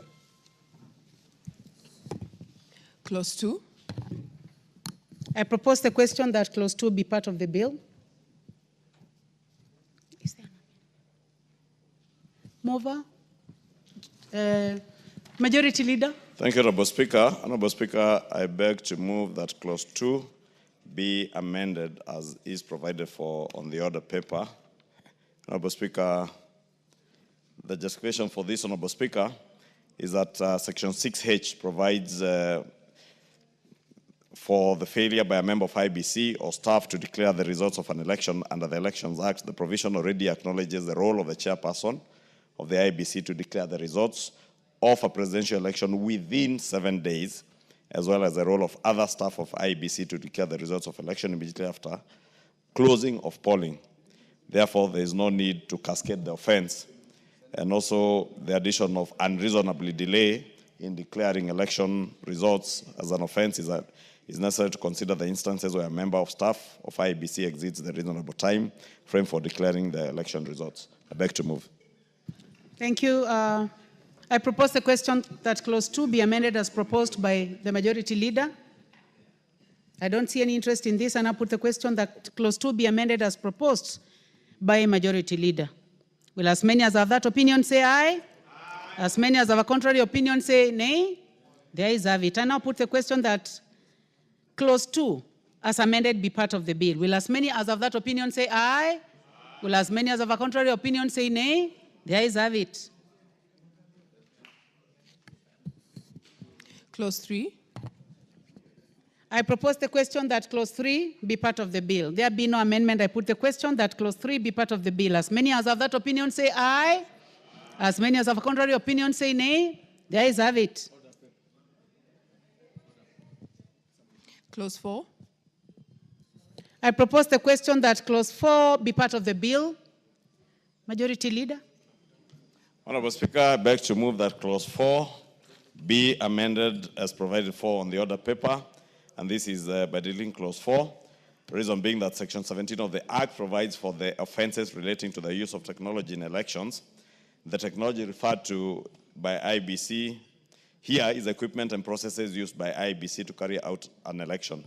In addition, the amendment to create the offense of digital interference with the political rights of a person are covered under various sections of the Act, including section 9 on bribery. Thank you, Honorable Speaker. I beg to move. Thank you. I propose the question that clause 4 be amended as proposed by Majority Leader.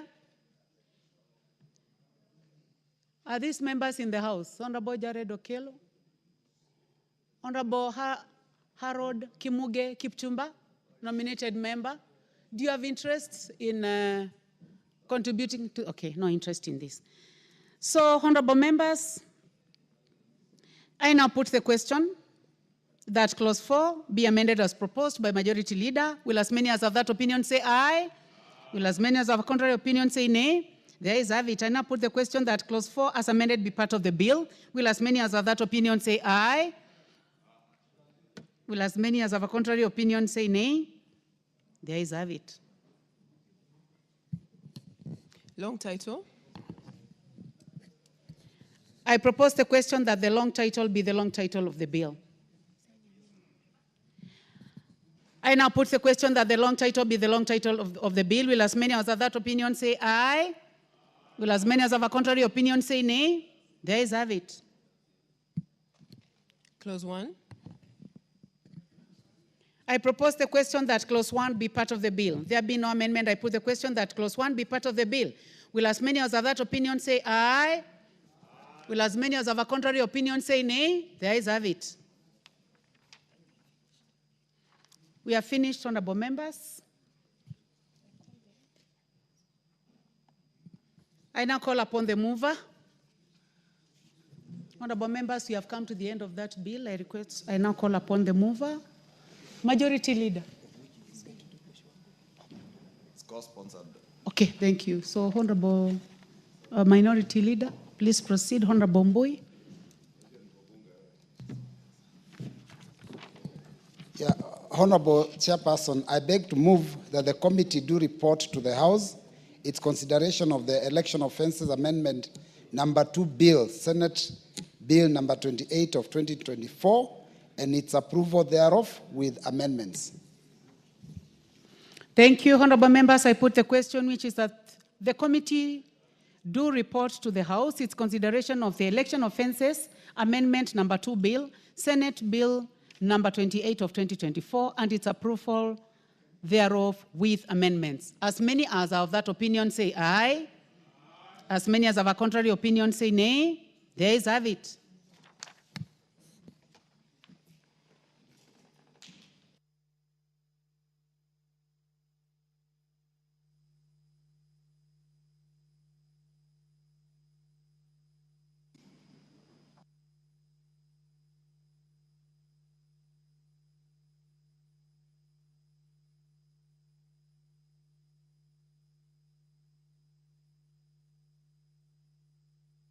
Chairperson, to report to the House. Thank you, Honorable Speaker. I beg to report that the Committee of the Whole House has considered the Election Offences Amendment number 2 bill, Senate Bill number 28 of 2024, and approved the same with amendments.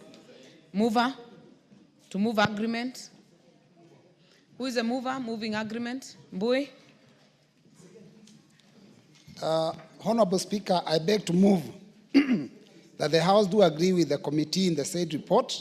I also request Honorable Kimani to second the motion of agreement with the report of the Committee of the Whole House. Thank you. Majority Leader? Honorable Speaker, I beg to second. Very well.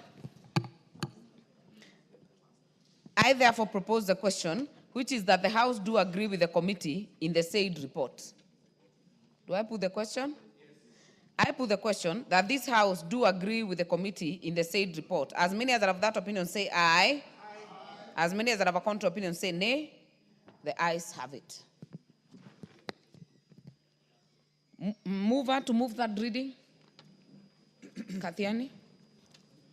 Yeah, Honorable Speaker, I beg to move that the Election Offences Amendment number 2 bill, Senate Bill number 28 of 2024, be now read a third time. I also request the Honorable Majority Leader, Kimani Ichung'wah, to second. Honorable Speaker, I beg to second. And Honorable Speaker, let me say, as I second, this bill is among the NADCO implementation bills that I co-chaired together with the party leader of WIPA, Honorable Mbui is now the WIPA Democratic Movement, Patriotic Front, and our former Vice President, Honorable Kalonzo Musyoka, who we co-chaired NADCO with. And these bills are very important in helping IEBC and our country to midwife the next general elections. Therefore, as I commend all those who were with us in NADCO, including Honorable Kalonzo Musyoka, Honorable Hassan Omar, Honorable Amina Mnyanzi, Honorable, no, I can't thank Eugene, he disappeared. Honorable Cecily Mbarire, the able Minister for Cabinet Secretary for Energy, Honorable Pio Wandai, Honorable Okongo Mugeni, Honorable Speaker, the Leader of the Senate, Majority Leader, Honorable Aaron Cheruyot, and of course the able leadership of President William Ruto and Prime Minister Raila Amolo Odinga. This bill now sets in place what the country has been speaking about, the implementation phase of the NADCO recommendations, Honorable Speaker. And I therefore commend the House and both houses actually for the passage of this bill, being, I think, the second or the third bill amongst the legislative proposals that came out of the NADCO process. The first being the reconstitution of IEBC under the amended act that we did last year, and we now have that IEBC in place. This law now goes to foster what was expected of that IEBC, and I do hope that the commission that's in place will get in motion to start preparing not just for the by-elections that are slated for later this year, but also prepare for the general election. I beg to second. Honorable Chepkonga, you know I have to propose the question first. So allow me to propose the question, which is that the Election Offences Amendment number 2 bill, Senate Bill number 28 of 2024, be now read a third time. Chepkonga. I thank you, Honorable Speaker. It will be a travesty of justice if I don't say something, and I appeared before the very competent committee that was chaired by our majority leader together with the Wiper, not the Wiper Patriotic Front leader, the Honorable Kalonzo Musyoka. Madam Speaker, it is questionable. The patriotic one is questionable one. Maybe the front one we agree. But Madam Speaker, I must say that the public participation that was conducted by this committee, Madam Speaker, was quite extensive, was fruitful, and I must say that the proposals that came out of it, which you have just considered in the committee of the whole House, and now as we consider in the third reading, were very innovative and very progressive. In fact, it has come at a very timeless manner because of the constitution of IBC. And these are very important provisions that will help us in ensuring that we conduct fair and transparent and accountable elections. So I support Madam Speaker. Very well. There being no more interest on this, allow me to put the question, which is that the Election Offences Amendment number 2 bill, Senate Bill of number 28 of 2024, be now read a third time. As many as are of that opinion say aye. As many as are of a contrary opinion say nay. The ayes have it. Next order. A bill for an act of Parliament to amend the Elections Offences Act. Order number 10, motion, consideration of the Affordable Housing Regulations 2025. Chair, delegated Honorable Chepkonga. I thank you, Honorable Speaker. I beg to move that this House adopts the report of the Committee on Delegated Legislation on its consideration of the Affordable Housing Regulations 2025 laid on the table of the House on Tuesday, 12th August 2025, and pursuant to Section 59, subsection 4 of the Affordable Housing Act number 2 of 2024, this House approves the Affordable Housing Regulations published as legal notice number 114 of 2025. Madam Speaker, Article 43, subsection 1, clause B of the Constitution guarantees every person the right to accessible and adequate housing, as well as reasonable standards of sanitation. In addition, Article 21 obligates the state to take legislative, policy, and other measures, including the setting of standards to achieve the progressive realization of the rights guaranteed under Article 43 of the Constitution. To give effect to Article 43(1)(b), Parliament enacted the Affordable Housing Act number 2 of 2024, which establishes a framework for the development and access to affordable and institutional housing and for connected purposes, which includes also, Madam Speaker, social housing and rural housing. We noticed, Madam Speaker, that there are constituencies that are very small but with very huge populations. And one of it is represented by one of our members in the committee, the Honorable Watch, whose constituency is 4 by 4 square kilometers with a voting population of 130,000. And the area is too small, and the people that live there would not be able to afford affordable housing. So these regulations provides for social housing in place of affordable housing, so that we can be able to accommodate Article 43 of the Constitution. Section 4 of the Act imposes a housing levy at the rate of 1.5% of the gross salary of an employee or the gross income of a person that is not otherwise subject to the levy as gross salary. Under Section 5, employers are required, A, to deduct the levy from an employee's monthly salary. Number 2, they must contribute an equivalent amount as the employer's share. And number 3, they must remit the employees and the employer's contribution to the appointed authority and collector within 9 working days after the end of the month. The levy is intended to generate funds for the development and financing of affordable housing for Kenyans. Pursuant to Section 59 of the Affordable Housing Act, the Cabinet Secretary for Lands, Public Works and Housing and Urban Development has enacted regulations to facilitate the effective implementation of the Act and provide clarity on its application and implementation, Madam Speaker. Honorable Speaker, the Committee on Delegated Legislation considered this regulation in accordance with the Constitution, the Statutory Instruments Act, the Affordable Housing Act of 2024, and an interpretation of General Provisions Act, Cap 2. In compliance with Section 16 of the Statutory Instruments Act, the committee held a meeting with the State Department for Housing and Urban Development on Thursday, 7th August 2025. Madam Speaker, the salient features of these particular regulations are as follows, Madam Speaker. The regulations that have been made contain very important provisions, Madam Speaker, that seeks to resolve a number of issues that the Act itself has not provided for. Among them, Madam Speaker, the regulations provides for preliminary provisions, including the citation, interpretation of certain words that have been used that were not interpreted in the Act, Madam Speaker. Of importance, Part 2 of the regulations provides for the allocation of affordable housing units. As you know, Madam Speaker, there was a lot of doubt as to whether people would be interested in affordable housing. As you know, we've just seen what happened recently when the President launched the affordable housing and the number of people who are interested. And we saw the people who are already entering into those houses. So there has been massive interest, Madam Speaker.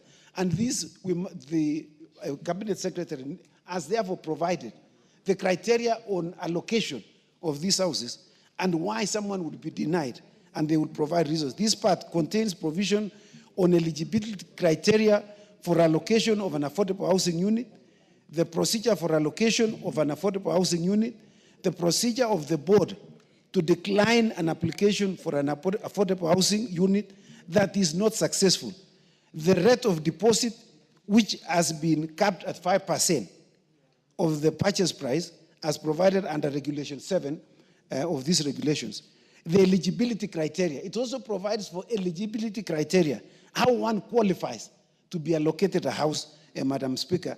And it also provides also for details in terms of payment for affordable housing, how you pay on a monthly basis.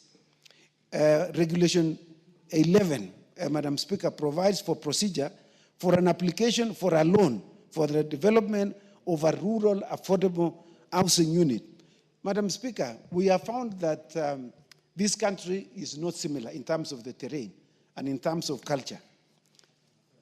What will be considered as affordable housing in Nairobi and other towns, for instance, in Eldoret and other towns, Madam Speaker, where you build high skyscrapers? We found out that, Madam Speaker, in places like Turkana, Garissa, Wajir, Mandera, affordable housing that needs to be constructed in those areas need not go up. You need bungalows because they have sufficient land mass that you can construct. Two, the culture of these people cannot allow them to live in high skyscrapers. So if you went to Turkana today, Madam Speaker, and you build a huge apartment, the lower floors the ground floor will be occupied, the others will remain empty. So, Madam Speaker, this particular regulation seeks to cure that and to provide. The other thing, Madam Speaker,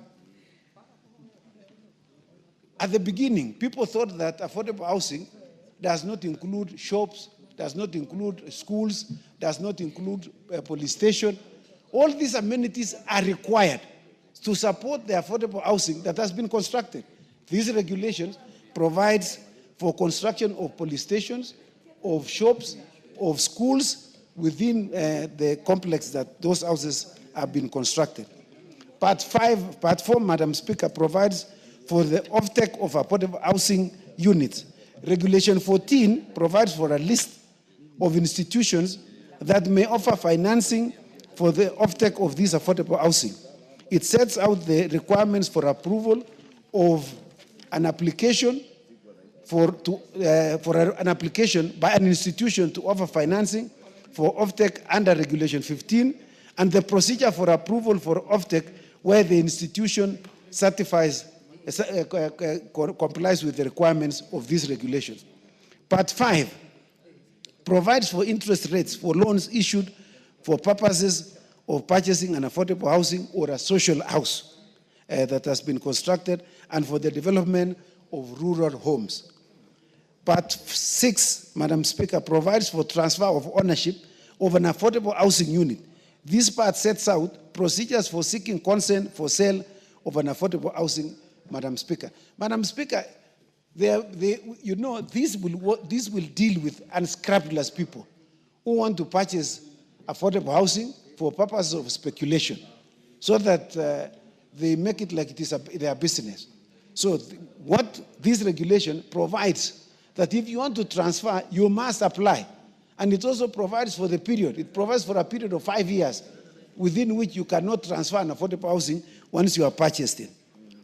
Part 7, Madam Speaker, contains miscellaneous provisions which include categorization of affordable housing units, the establishment of electronic system for the allocation of an affordable housing unit. Madam Speaker, the process of applying for an affordable housing is not going to be manual. It is going to be electronic, to weed out people who want to corrupt the process. As you know, Madam Speaker, we want to minimize the human contact in terms of applications. What we have seen, and we have seen very progressive proposals from the police now, that they are saying that applications to be recruited for a police officer, now it has gone online. It is also similarly in step with what is happening in e-citizen. This will weed out or minimize corruption in the process. It also provides for the development of associated physical infrastructure, the development, the procedure where the board intends to develop an affordable housing scheme or a settlement. It also provides for procedure for offtake of an affordable housing scheme or a settlement. It also provides for the procedure for the publication of a notice, an invitation to tender, where the board intends to enter into an agreement with private institutions and persons, and the procedure for withdrawal of voluntary savings in accordance with Section 52(4)(a) of the Act, Madam Speaker. Madam Speaker, during the scrutiny of the Affordable Housing Regulations 2025, the committee made a number of observations. The regulations were published on the Gazette notice of 9th of July 2025 and submitted to the Clerk of the National Assembly on the 11th of July 2025 within the statutory limit of 7 days, so the regulations comply. Secondly, the Ministry of Lands, Public Works, Housing and Urban Development undertook public participation in accordance with Article 118 and 10 of the Constitution. So we were satisfied that people were invited. We saw photographs. We saw the number of people who participated in various regions, Madam Speaker. And the contributions were very animated. People supported it. And Madam Speaker, these regulations are very appropriate and apt in terms of sorting out the inadequate housing that is in this nation. And thirdly, in line with Section 6 of the Statutory Instruments Act, the regulations were supported by the regulatory impact assessment. So we also satisfied that it provided for the regulatory impact assessment. And Madam Speaker, once the committee satisfied itself that all the parameters that were expected to be met within the constitutional framework, the legislative framework, and within the requirements of Article 118 of the Constitution, the committee recommends to this House that it approves this regulation. And on behalf of the members of the Committee of Delegated Legislation, and pursuant to Standing Order 210, it is my honor to move that this House adopts the report of the Committee on Delegated Legislation on its consideration of the Affordable Housing Regulation 2025, Legal Notice number 114 of 2025. Madam Speaker, I beg to move and request the Honorable the indomitable Deputy Minority Leader the Honorable Mbui, who is a very efficient and effective member of the Committee on Delegated Legislation. I thank you, Madam Speaker. Thank you very much. Have a seconder? Okay, you may proceed, Honorable Mbui. Thank you, Madam Speaker. Madam Speaker, I rise to support or to second the motion on the affordable housing regulations. Madam Speaker, first and foremost, I'm a member of the Committee of Delegated Legislation, and this committee is guided by the Statutory Instruments Act, which is very clear about what exactly has to be done when we make regulations. But it's important to note that when bills are passed into law, one of the things that most bills have is a part where now regulations can be made pursuant to the laws so that you can be able to, enable proper implementation of the laws. And of course, to put in details that sometimes are missing. So the regulatory making process requires, first we check whether the bills are, the regulations are tabled on time, because that is within the Act. We also check whether there is proper public participation. I know that has been a question over the years because we really haven't yet established exactly how much is adequate. But then once we satisfy ourselves that we believe that all the relevant people that are affected by these regulations have been given an opportunity to present their case, and that it has been also published in our newspapers, and various people from different walks of life have participated, then we convince ourselves that then that is enough. Then we also make sure that there is a generation of a regulatory impact assessment, which basically means that if these regulations have a way of impacting a certain sector of the community in a very, in a very robust way, in a major way, then they must come up with an assessment which is called the regulatory impact assessment. And these were all done. Madam Speaker, these regulations put details into things. For example, I'll just point about 3 of them. The first one is the eligibility criteria, because the law just says that we will do the houses and they'll be given to the contributors. But then, who then qualifies? So we have established that it will be citizens of the country. What age? We have established that it must be adult, so it must be 18 years and above. And then we've also, the regulations also have put in conditions that you cannot, be qualifying and you're not eligible to get a house if you have previously been allocated another one. Because then that creates fairness so that someone cannot get a house and then tomorrow get another one and the next day get another one. So basically, the eligibility criteria makes it clear and tries to create some transparency and some fairness. Now, it also deals with the applications, because the law says that you will be able to be given a house. But then how do you get to that stage? So these regulations they indicate that once one is eligible, then there is a form that is part of the schedules that one would be expected to fill so that you can use that form as the application for the houses.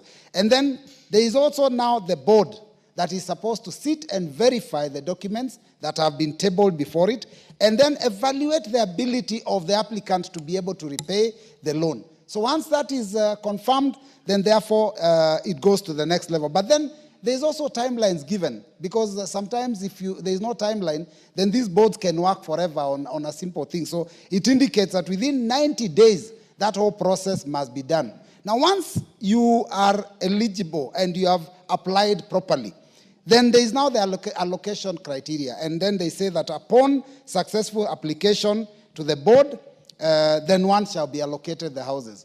Madam Speaker, it also indicates that sometimes the board might say no, not everybody will be eligible, not everybody will apply and get. So it also indicates that in case the board's decision is made, then it has to be made within 14 days. And that is when they are going to decline, in case they are going to decline an application. And after that, it is important that they notify the applicant, because many times we apply for things, but you never know your fate, because you've sent the application, there is no law indicating what happens. So these regulations show that within 14 days, you'll be notified if you don't qualify. So you'll be notified that you are not successful in that application. And of course, later on within the regulations, it also indicates how you can seek redress if you are dissatisfied. Now, it also indicates in case they decline your application, then what happens? They indicate that you'll be able, the money that you have deposited in pursuit of procurement of that house, then will be returned to you as your voluntary savings. So basically, it is really a straightforward way of making sure that the affordable housing process is followed to the letter. Madam Speaker, the only concern I had, which is not in the regulations because I fully support the regulations, and I try to raise this with the PS, is how do we make it even more transparent so that there is no individual or group of individuals that can take advantage of this hard-earned taxpayers' money, because these houses are being put up with monies that are contributed by all citizens. How do we make sure that nobody can sit and favor certain cadre of staff, certain individuals, certain people? How do we make sure that no one has the ability to give their friends or their relatives? That basically was the only thing that I felt was not answered, and I'm certain that going forward, they might need to consider that. But Madam Speaker, I will say this, and why I was raising that, because recently, I support the Harambee Stars 100% that they should win. But the president did offer to give affordable houses to the players, and he said he would pay for them. But then my question was, did we want to have a law where the president has access and can be able to say, give Robert Mbui a house and give Chepkonga a house, but do not give so-and-so a house? I felt that was one of the things that they need to address going into the future, because we want to make this transparent and open. Yes, we have a point of order from the majority leader. What is out of order, Honorable Kimani Ichung'wah? You know, Honorable Speaker, my good friend Robert was doing very well in articulating what is provided for in these regulations. But you know, now when it turns to political issues, he has selective hearing on what the president says. And I just want to clarify to him, the president offered to help the Harambee Stars players to get their affordable housing units. And if you listened carefully, he told them after that statement, the first thing you do, register. And that is what is being provided for in the regulations. So there is nothing in the regulations that allows the president, even the president, to give you an affordable housing unit. That is why he asked them to register.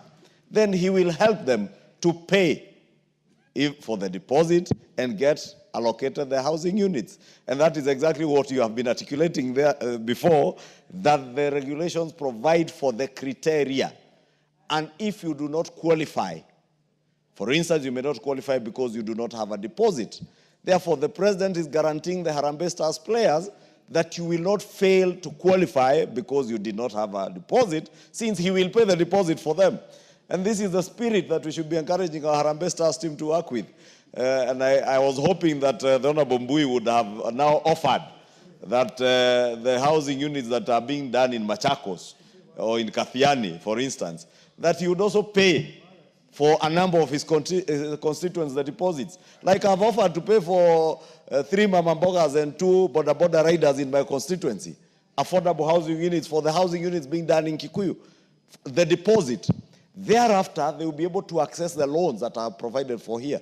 And it's also important to clarify that these loans, again, there's a criteria being provided for in this regulation. And Robert knows that for sure, Honorable Speaker. Thank you, Madam Speaker. I would not want to have a back and forth. Before you conclude the seconding this motion, honorable members, we have many students seated in the public gallery, and I would like to acknowledge them. I hope they have not left. Moody Awori Primary School from Funyula constituency in Busia County. Sarue Academy from Sabatia constituency in Vihiga County. Turuturu Junior School from Baringo North constituency, Baringo County. Muchoko Junior School, Baringo North constituency, Baringo County. Kiptaiwa Junior School, Baringo North constituency, Baringo County. And Kasrima Junior School, all from Baringo County. I would like to ask the Honorable Robert Mbui, as you conclude, please welcome all the students for us in the House.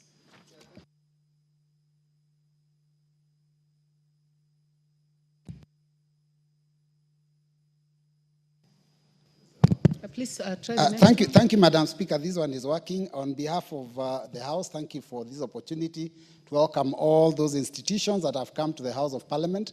Many times I hear members telling them that maybe they want to be members of Parliament. I want to just go against that and say that there are many careers open in the world. This is just one of them. So you can be whatever you choose to be. And the sky is the limit for you when you're in school. So take advantage of that time, do the right thing, and ensure that you open the future for yourselves. Madam Speaker, as I conclude, I just wanted to say that the majority leader may have misunderstood me a little. I have actually absolutely nothing against the president and the wish to support Harambee Stars because I'm a big fan. But Madam Speaker, my concern... Honorable Mbui, you have 3 minutes. Thank you, Madam Speaker. I'm just concluding. My concern was really, how do we make this affordable housing issue in such a way, created in such a way that no one has authority directly, including the president, to be able to say, I can give a house to so-and-so. That authority must not rest in an individual because this is money for all of us. These are taxes for all of us. I think it's important that that goes into the future regulations because that's a question that I asked and the PS was unable to answer.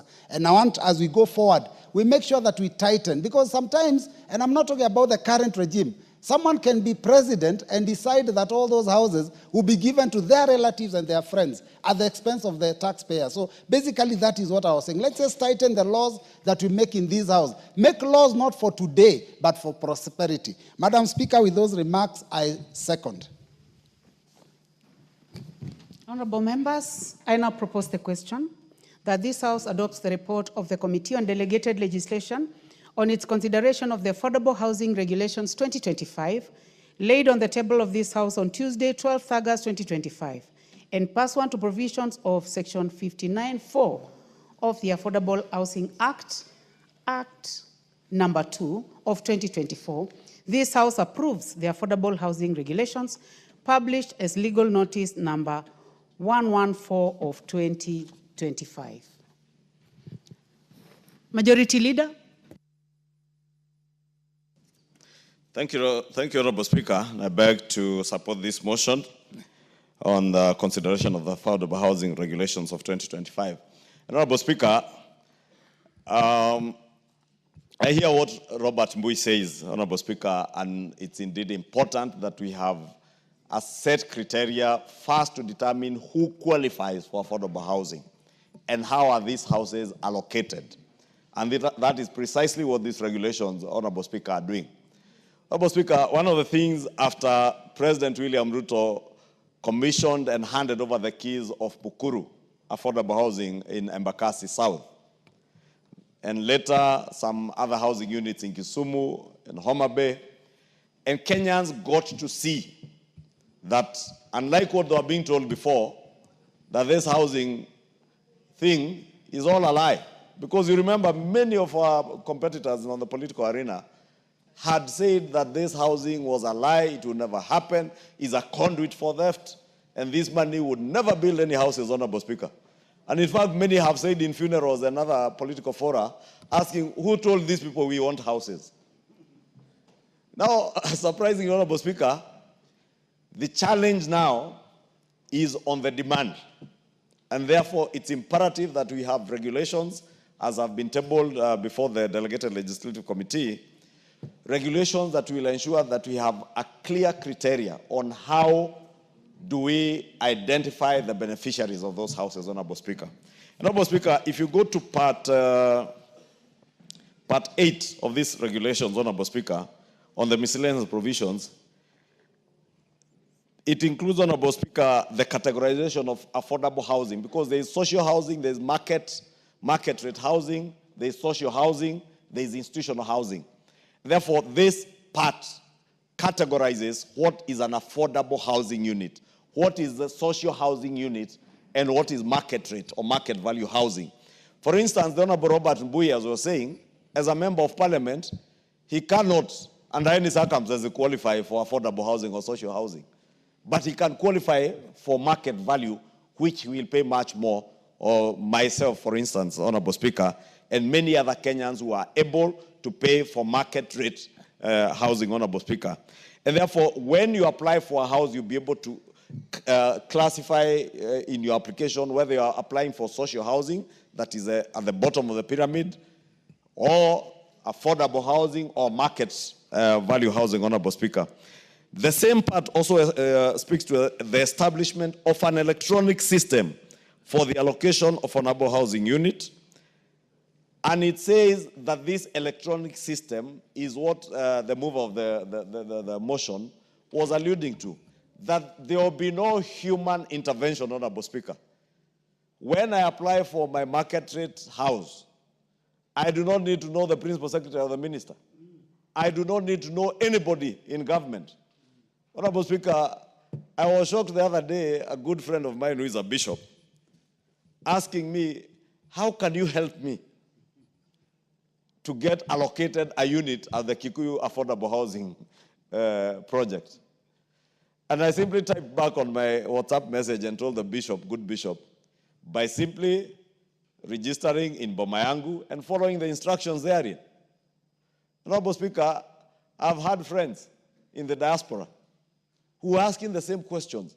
How do we in the diaspora afford or get to access these affordable housing units?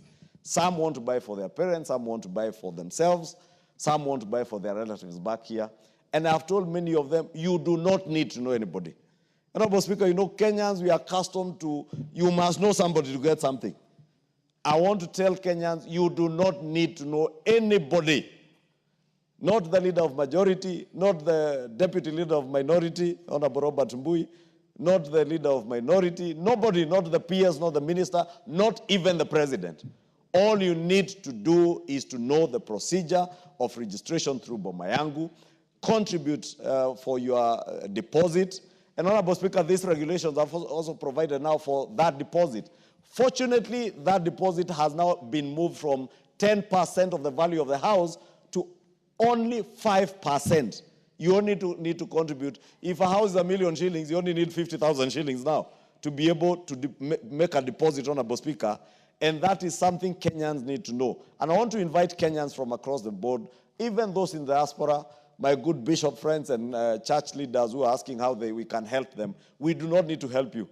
All you need to do, maybe we can help you through the empowerment programs to raise deposits to the 5%. But you do not need any help from anybody to be able to access these units. The system is foolproof. The system is transparent, a very accountable system, electronic system, that when you apply and you meet the criteria, the regulations here are also telling us that if you do not meet the criteria, there is also, the regulation provide for an appeal mechanism. How can you appeal?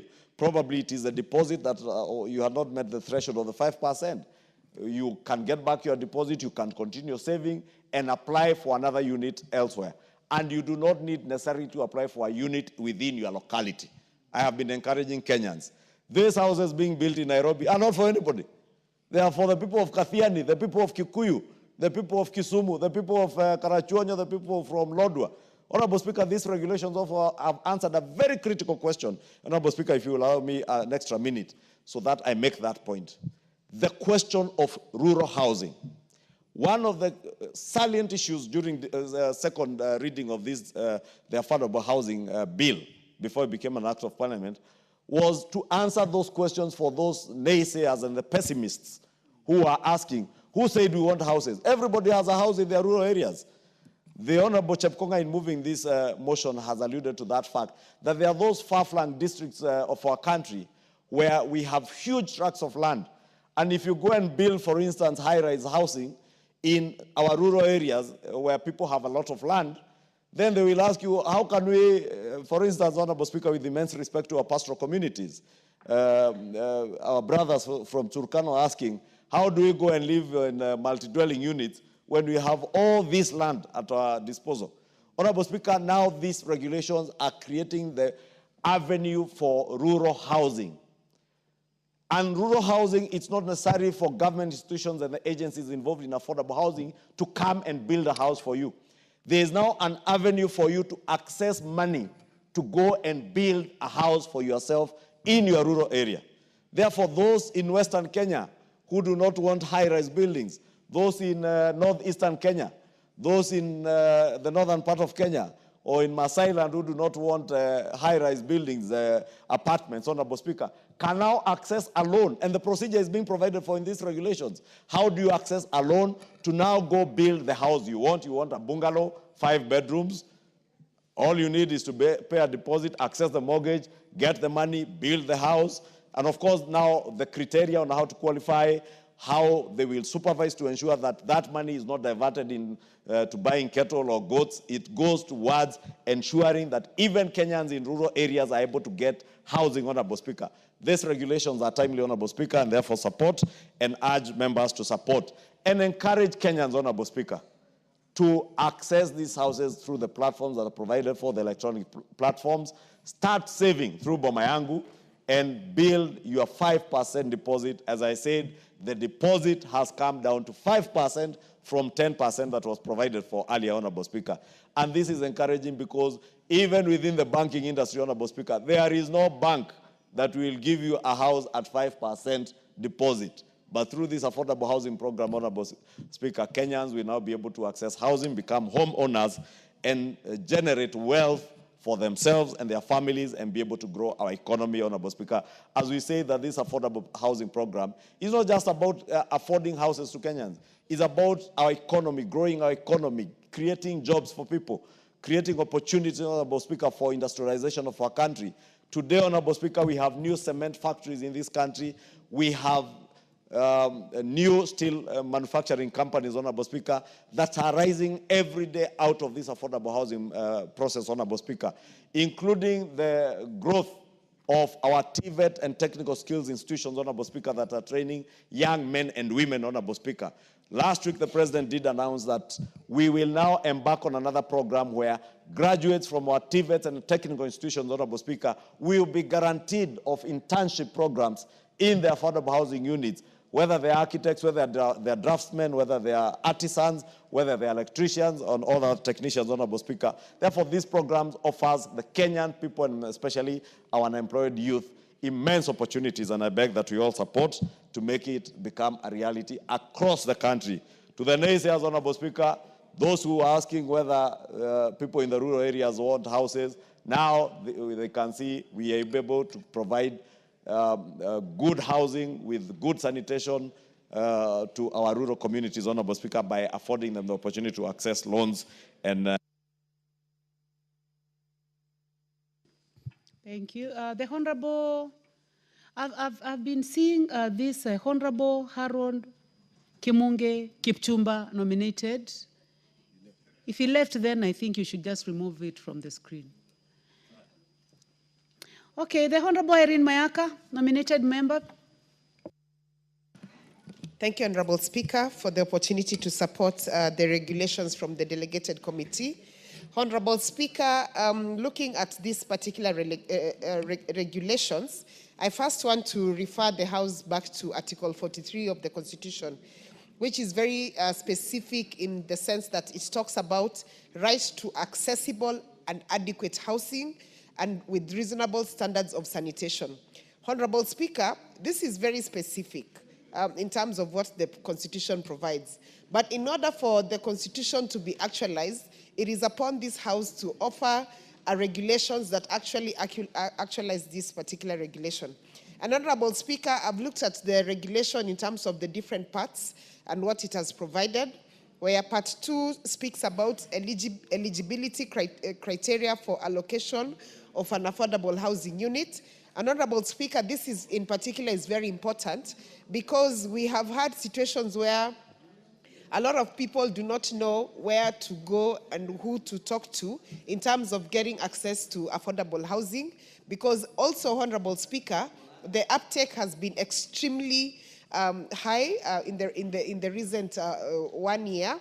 And this actually speaks to even the people who are naysayers about the affordable housing. Because, Honorable Speaker, the number of people who've taken up houses, including the ones that groundbreaking is just beginning, has really increased. So this particular provision in the regulation does assist with that.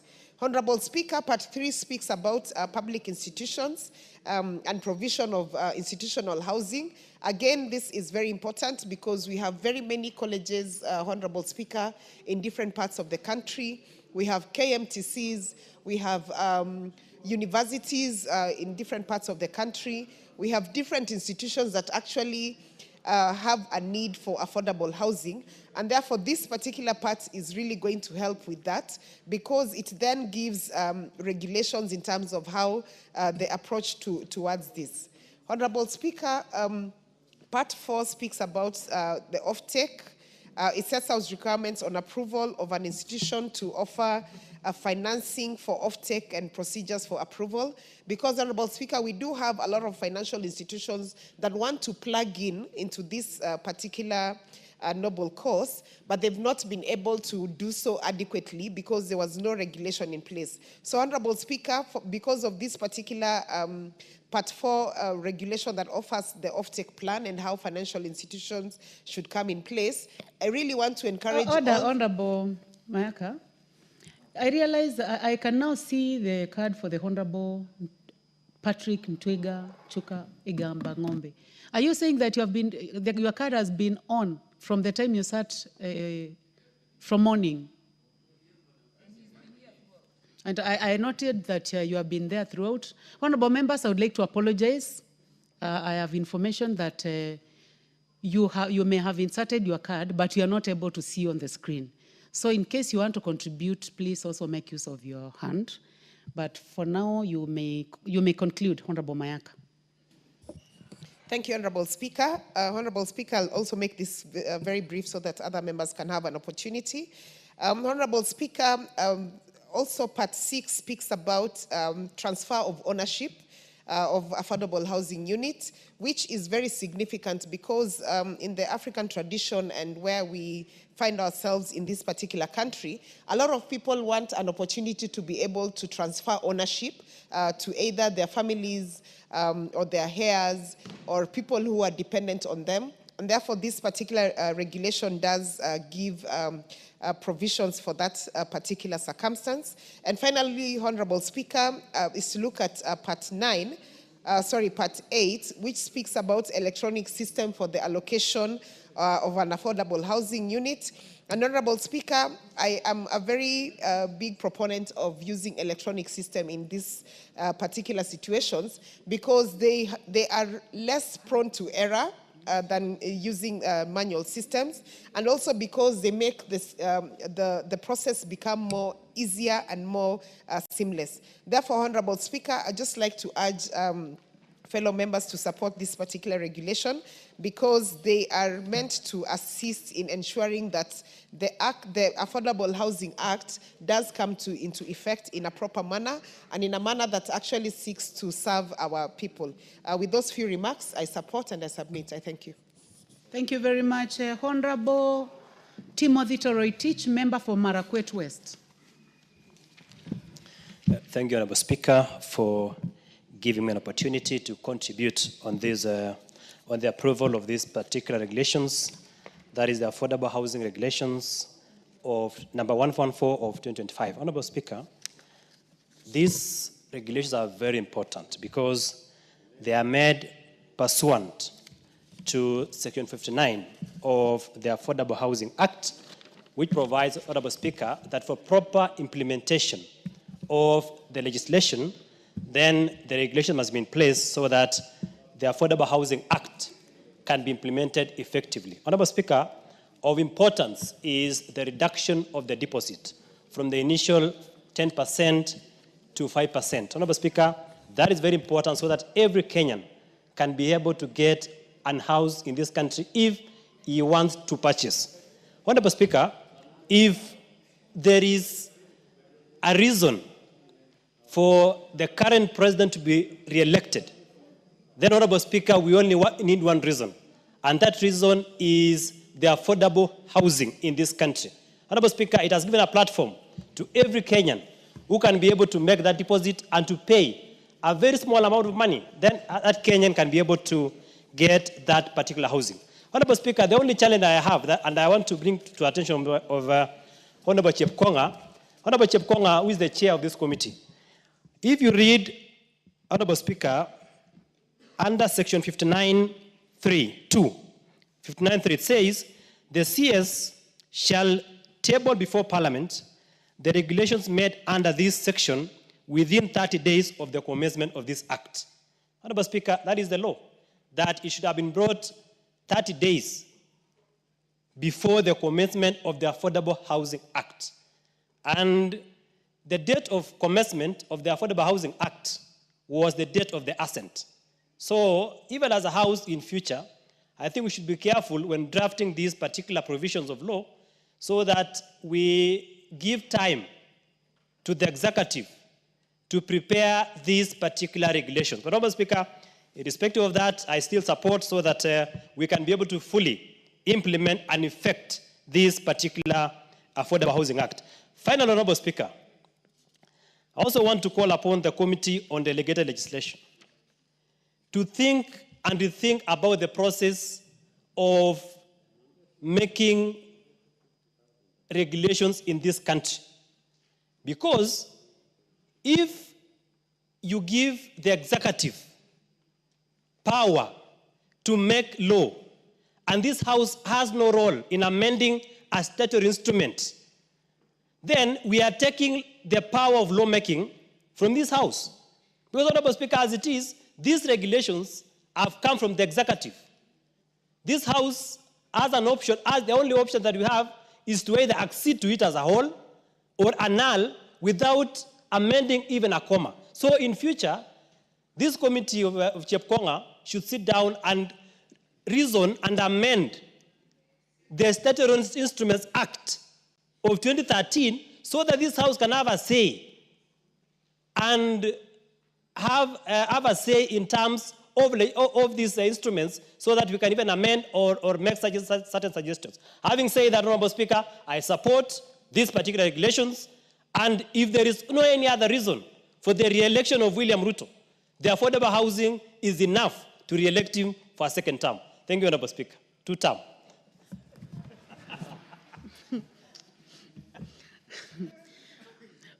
Thank you very much, Honorable Toretich.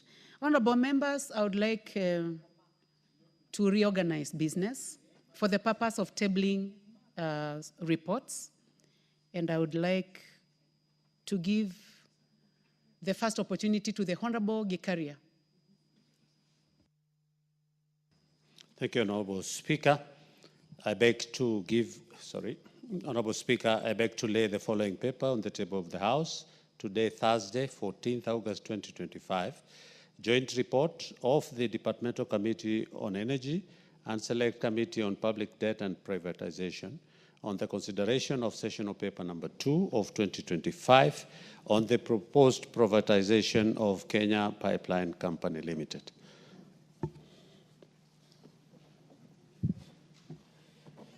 Thank you very much, Chair Energy. The Honorable Chepkonga, on behalf of the Departmental Committee on Transport, please proceed and have the paper laid.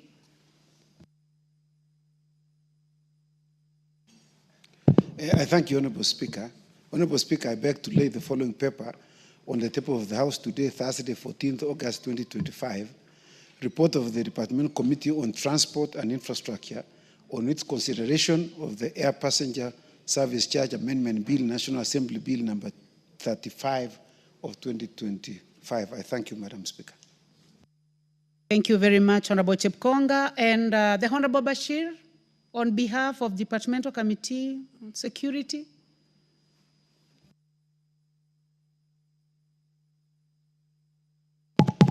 Thank you, Honorable Speaker. Honorable Speaker, I beg to lay the following paper on the table of the House today, Thursday, 14th August 2025.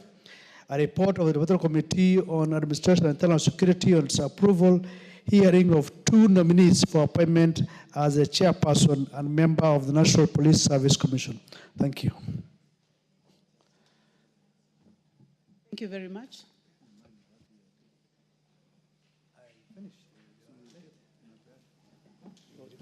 Order number 6, notices of motion. With you, Honorable Gikaria. through. Thank you, Honorable Speaker. I beg to give notice of the following motion, that this House adopts the report of the Departmental Committee on Energy and Select Committee on Public Debt and Privatization on the consideration of the sessional paper number 2 of 2025 on the proposed privatization of Kenya Pipeline Company, laid on the table of this House on Thursday, 14th August 2025, and approve sessional paper number 2 of 2025 on the privatization of the Kenya Pipeline Company. Thank you, Honorable Speaker. The Honorable Bashir, on behalf of Security Committee. Thank you, Honorable Speaker. Notice of motion. Honorable Speaker, I beg to give notice of the following motion, and that is on behalf of the Federal Committee on Administration and Internal Security, that taking into consideration the findings of the Federal Committee on Administration and Internal Security on its report on the approval hearing of nominees for appointment as the chairperson and a member of the National Police Service Commission, laid on the table of the House on Thursday, 14th August 2025, and pursuant to the provisions of Article 246(2) and 252 of the Constitution and Section 3 and 8 of the Public Appointments Parliamentary Approval Act, Cap 7F, this House approves the appointment of the following nominees as chairperson and member of the National Police Service Commission. 1, Dr. Amani Yuda Komora, MBS, chairperson. 2, Mrs. Angela Yaumini Siparo, EPS, member. Thank you, Honorable Speaker. Now we can proceed. The next opportunity. I know, Honorable Dr. Ochanda, your card is not working, but now the first opportunity will go to the Honorable Patrick Mtwiga, member for Chuka Igamba Ng'ombe. Thank you, Speaker, for this opportunity. Because I might say a few things that might look as if I'm not supporting these regulations, Speaker, I first want to start by clarifying that I started to support these regulations. And secondly, to say that the housing project is one of the most progressive projects that have been started in this country. Madam Speaker, it's a project that's faced so much opposition, but when I looked at the opposition the housing project faced, I really thought it was neither here nor there, because I had the opportunity of going through all the manifestos of all the parties that were going for the last election. Since the time of Uhuru Kenyatta, all the parties have had housing as an agenda in their manifestos. But I want to congratulate President William Ruto for the courage to start this project as a very important project in these countries. Going to the regulations, Madam Speaker, I want to congratulate this committee because they have answered so many questions that have been asked by Kenyans. 1, what is the criteria for allocation of these houses? This regulations answers this very important question. 2, how can I pass my house over to somebody else after I buy it? These regulations, Madam Speaker, answers this important question. Question number 3, and that have really been used and misused by people who don't support the project, is what will happen to those people who have houses and they are contributing. Madam Speaker, these regulations answer this question, that you can get a loan now and put up your own house using this money. Madam Speaker, looking at the provision for constructing houses for institutions, and being the Vice Chairman of the Health Committee, I just remembered that hospitals also are institutions. So as we discuss TVET, as we discuss KMTCs at universities, Madam Speaker, if you go to an hospital like Kenyatta or Madhali or Moi or Jaramogi, and you find people queuing in a ward or sleeping in a ward, and we know hospitals recover money from people sleeping in a ward. So why can't we put up a ward for an hospital and the housing levy will still be recovered from the same? So I think these are very innovative fund that this country has started. And about the opposition, and I hear so many people worried about it, you can't start a project and expect 100% support. At times, people are not opposed to something because they are against it. It's because some questions are not answered. Like now, so many people are asking, what happens to people who are contributing and they want to put up their own house, not buying the affordable housing? People are asking, what happens to somebody who buys a house and in our African tradition, later I want to pass it over to my children? So these questions have been answered by these regulations. So I find, Madam Speaker, that I would wish to state that I find that most of the questions and opposition that this project were facing were because the regulations are not being put across. Because looking at this regulation, they fill all the gaps, they fill all the boxes that you've really been struggling as parliamentarians to explain to our people, Madam Speaker. And finally, Madam Speaker, when we look at the housing project, I feel so happy when I meet friends who are not employed, who are not contributors of the housing levy, and they tell me, Mheshimiwa, you contributed, but Itimiu has bought a house. I feel so good. I feel that I've helped somebody get a house. So, Madam Speaker, I wish to say that these regulations were long overdue. Maybe the lack of these clear regulations caused so many questions from our people. These questions now are answered through these regulations. So I would ask our members of parliament, let's go through this regulation so that as we explain to people what is the housing fund, what is the housing project, we have clear information, we have answers to the questions they have been asking us, because most of the answers were not because the housing project was banned, but so many things were not answered yet that these regulations are answering now. I support Madam Speaker. The Honorable Dr. Gideon Ochanda.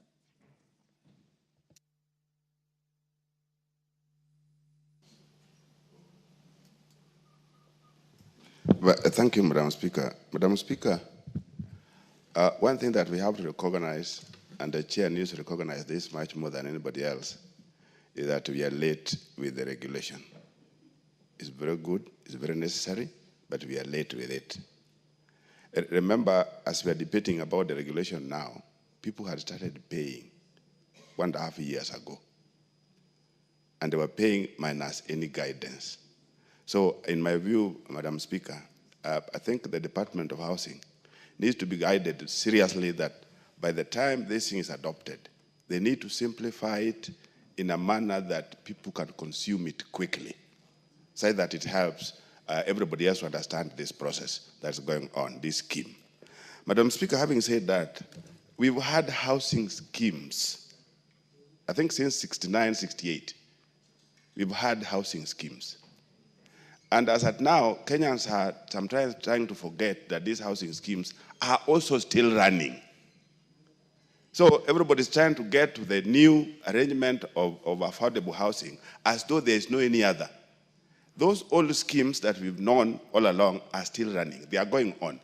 So this is just a new attempt to make sure that at least those who have been getting excluded, because those other ones, those are schemes that we are talking about, were service schemes. You pay as you earn based on your incomes and all that, based on your salaries, and it's your own choice to go and pick a house. But at the moment, it was basically for those who are able to. This scheme is now for those who may not be able to. And it works like an insurance. And this is something that many people don't understand. There was a time that I was trying to explain to some young people about this last respect insurance scheme. Then they say, no, you pay 1,000 bob per year annually or something like that. Then one says, but what if I die? So what do you want to do with money when you're already dead? And this is the situation we are in here. Why am I contributing to a house that I'm not going to have? We are doing it for purposes, not necessarily for yourself, but for many others. It's like an insurance scheme, where you don't pay insurance arrangement for your car, and then you go ahead and cause an accident. Or you go ahead and make sure that your car gets an accident because you are going to be paid. I think this is where we are getting it wrong and needs a proper explanation that we are able to move on. The other thing, Madam Speaker, is that we need to recognize that this is a long term. It's an improvement on what has been existing. We expect anybody coming in 2032 also to come up with another quality arrangement in terms of how we want to move with the housing, adding on what's going on. But it's long term in the essence that if we go on with it for a period of time, it's going to help us solve one big problem that I want to believe many members have seen. The kind of settlement arrangements we have in this country doesn't exist anywhere in the world, where everybody wakes up and builds anything because they have their land somewhere. People stay in places that are purposes for housing And then you leave the other spaces for purposes of other different utilities and different, let's say for purposes of farming, forestry, and this many other things. If you go to the rest of the world, yeah, the settlements arrangement are such that people don't just stay anywhere they want. So this scheme, in my view, in a period of time, if it is focused with that direction, can help us and can help this country in terms of reorganizing, planning for how we utilize our land use. Is the biggest problem that we have here. And in my view, Madam Speaker, if we went on like that, it is going to be much more important for this country in the future. So the other thing, Madam Speaker, as I conclude is, if we make an attempt as a country to break down the pay, so that people don't ask too many questions. Because nobody asks questions about pay that they pay. Where does it go to? But they're asking for a decimal percentage of housing. Where does it go? Yet pay is bigger than that decimal percentage. So maybe with time, we break down the pay that part of the pay goes for housing. Part of the pay, percentages of the pay, for example, so that people are able to understand what we are trying to do, Madam Speaker. Thank you very much. The Honorable Mark Mwenje, member for Embakasi West. Thank you, Honorable Speaker. Honorable Speaker, one of the biggest issues that we have when it comes to the affordable housing is the fair allocation of these houses. Honorable Speaker, when you go, after the launch was done in Embakasi South, in Mukuru, there was a very big hike in application for these houses. And one of the issues, Honorable Speaker, is we have so many people who apply for these houses, get rejected, and they all resort to looking for members of parliament or people in power, trying to find a way to get these houses. That is one of the biggest issues. And Honorable Speaker, if we don't sort that issue, then the whole program will lose meaning, and the public will lose confidence in that issue. Honorable Speaker, people who get these houses, we must get to know who these people are. This information must be made public.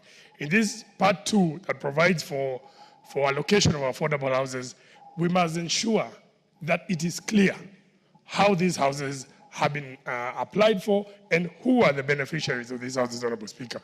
Honorable Speaker, I would support the lowering of the deposit to 5%. Standard transactions usually is 10%, and you have to complete the transaction within 90 days. This truly makes it affordable, and at least it makes it affordable actually to those who come from low-income households, Honorable Speaker. Honorable Speaker, my question is this issue of loans that are provided to rural areas. I find it strange, Honorable Speaker, that the Affordable Housing Act would be willing to provide money for you to build a house in a rural area. Well, Honorable Speaker, for some of us in urban constituencies, Embakasi West in particular, where we have a population of over 350,000 people, this Affordable Housing Act does not provide provisions for certain areas where perhaps the fund can be used to even acquire land to build these affordable houses.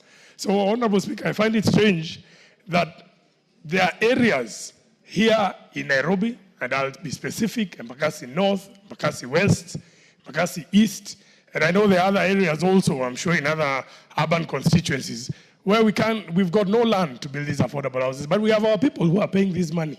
So how will they benefit? Does that mean they apply for houses and move to other areas? So that is an issue that I think at some point we'll need to discuss.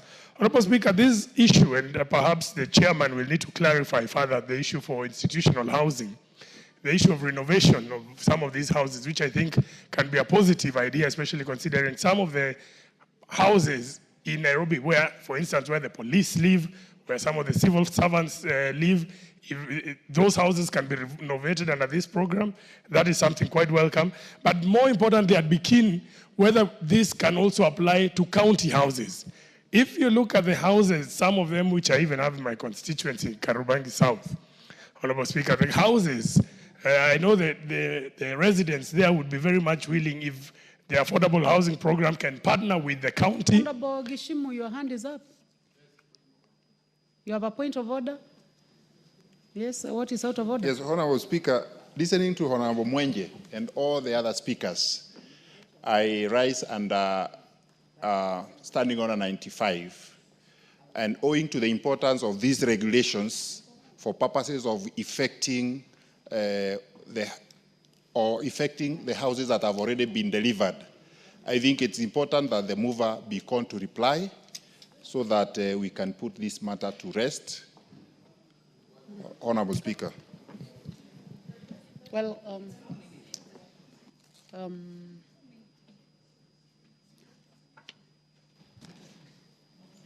I would like to give a chance to the Honorable Mwenje to conclude. Thank you, Honorable Speaker. I believe there's only one more person who has interest here. And as I conclude, Honorable Speaker, the issue of transferring of these affordable houses, Honorable Speaker, one of the issues that I'm afraid that might be preyed here in Nairobi, and we've seen with those houses that are being recovered by the county, is that we have certain wealthy businessmen who might be able to acquire these houses from people who've acquired them through the affordable scheme.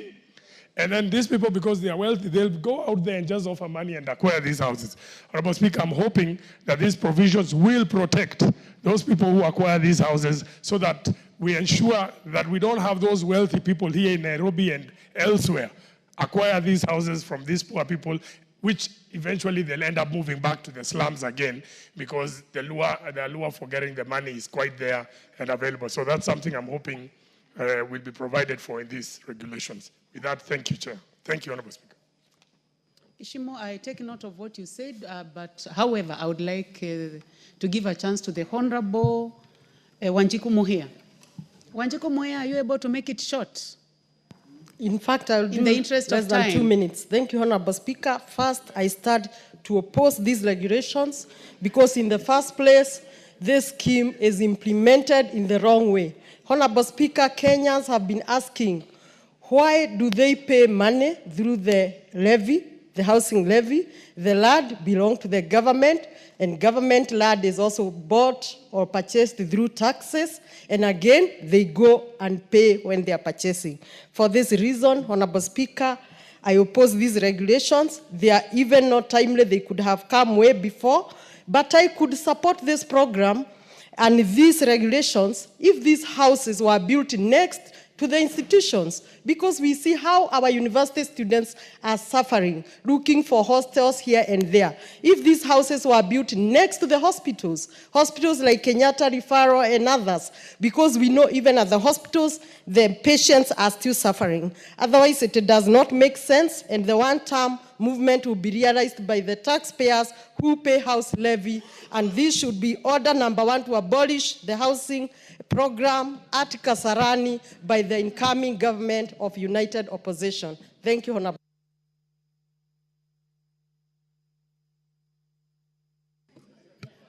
I want to find out whether it is the mood of the House that I call upon the mover to reply. Will as many as have that opinion say aye? Will as many as have a contrary opinion say nay? There is have it. Mover. Thank you very much. Thank you very much, Honorable Speaker. You know, the Honorable Wanjiku Muhia, she's my very good friend, but she claims that the United Opposition will abolish. I think they are still very far away from getting the votes to abolish anything. So we wish them well in becoming number 2 in 2027. We can contend with that in 2032. Madam Speaker, I have 2 people that just want to speak for 1 minute. The Honorable Olwach, who are members of my committee, and Honorable Bashir. Just 1 minute only. Honorable Bashir and Honorable Olwach.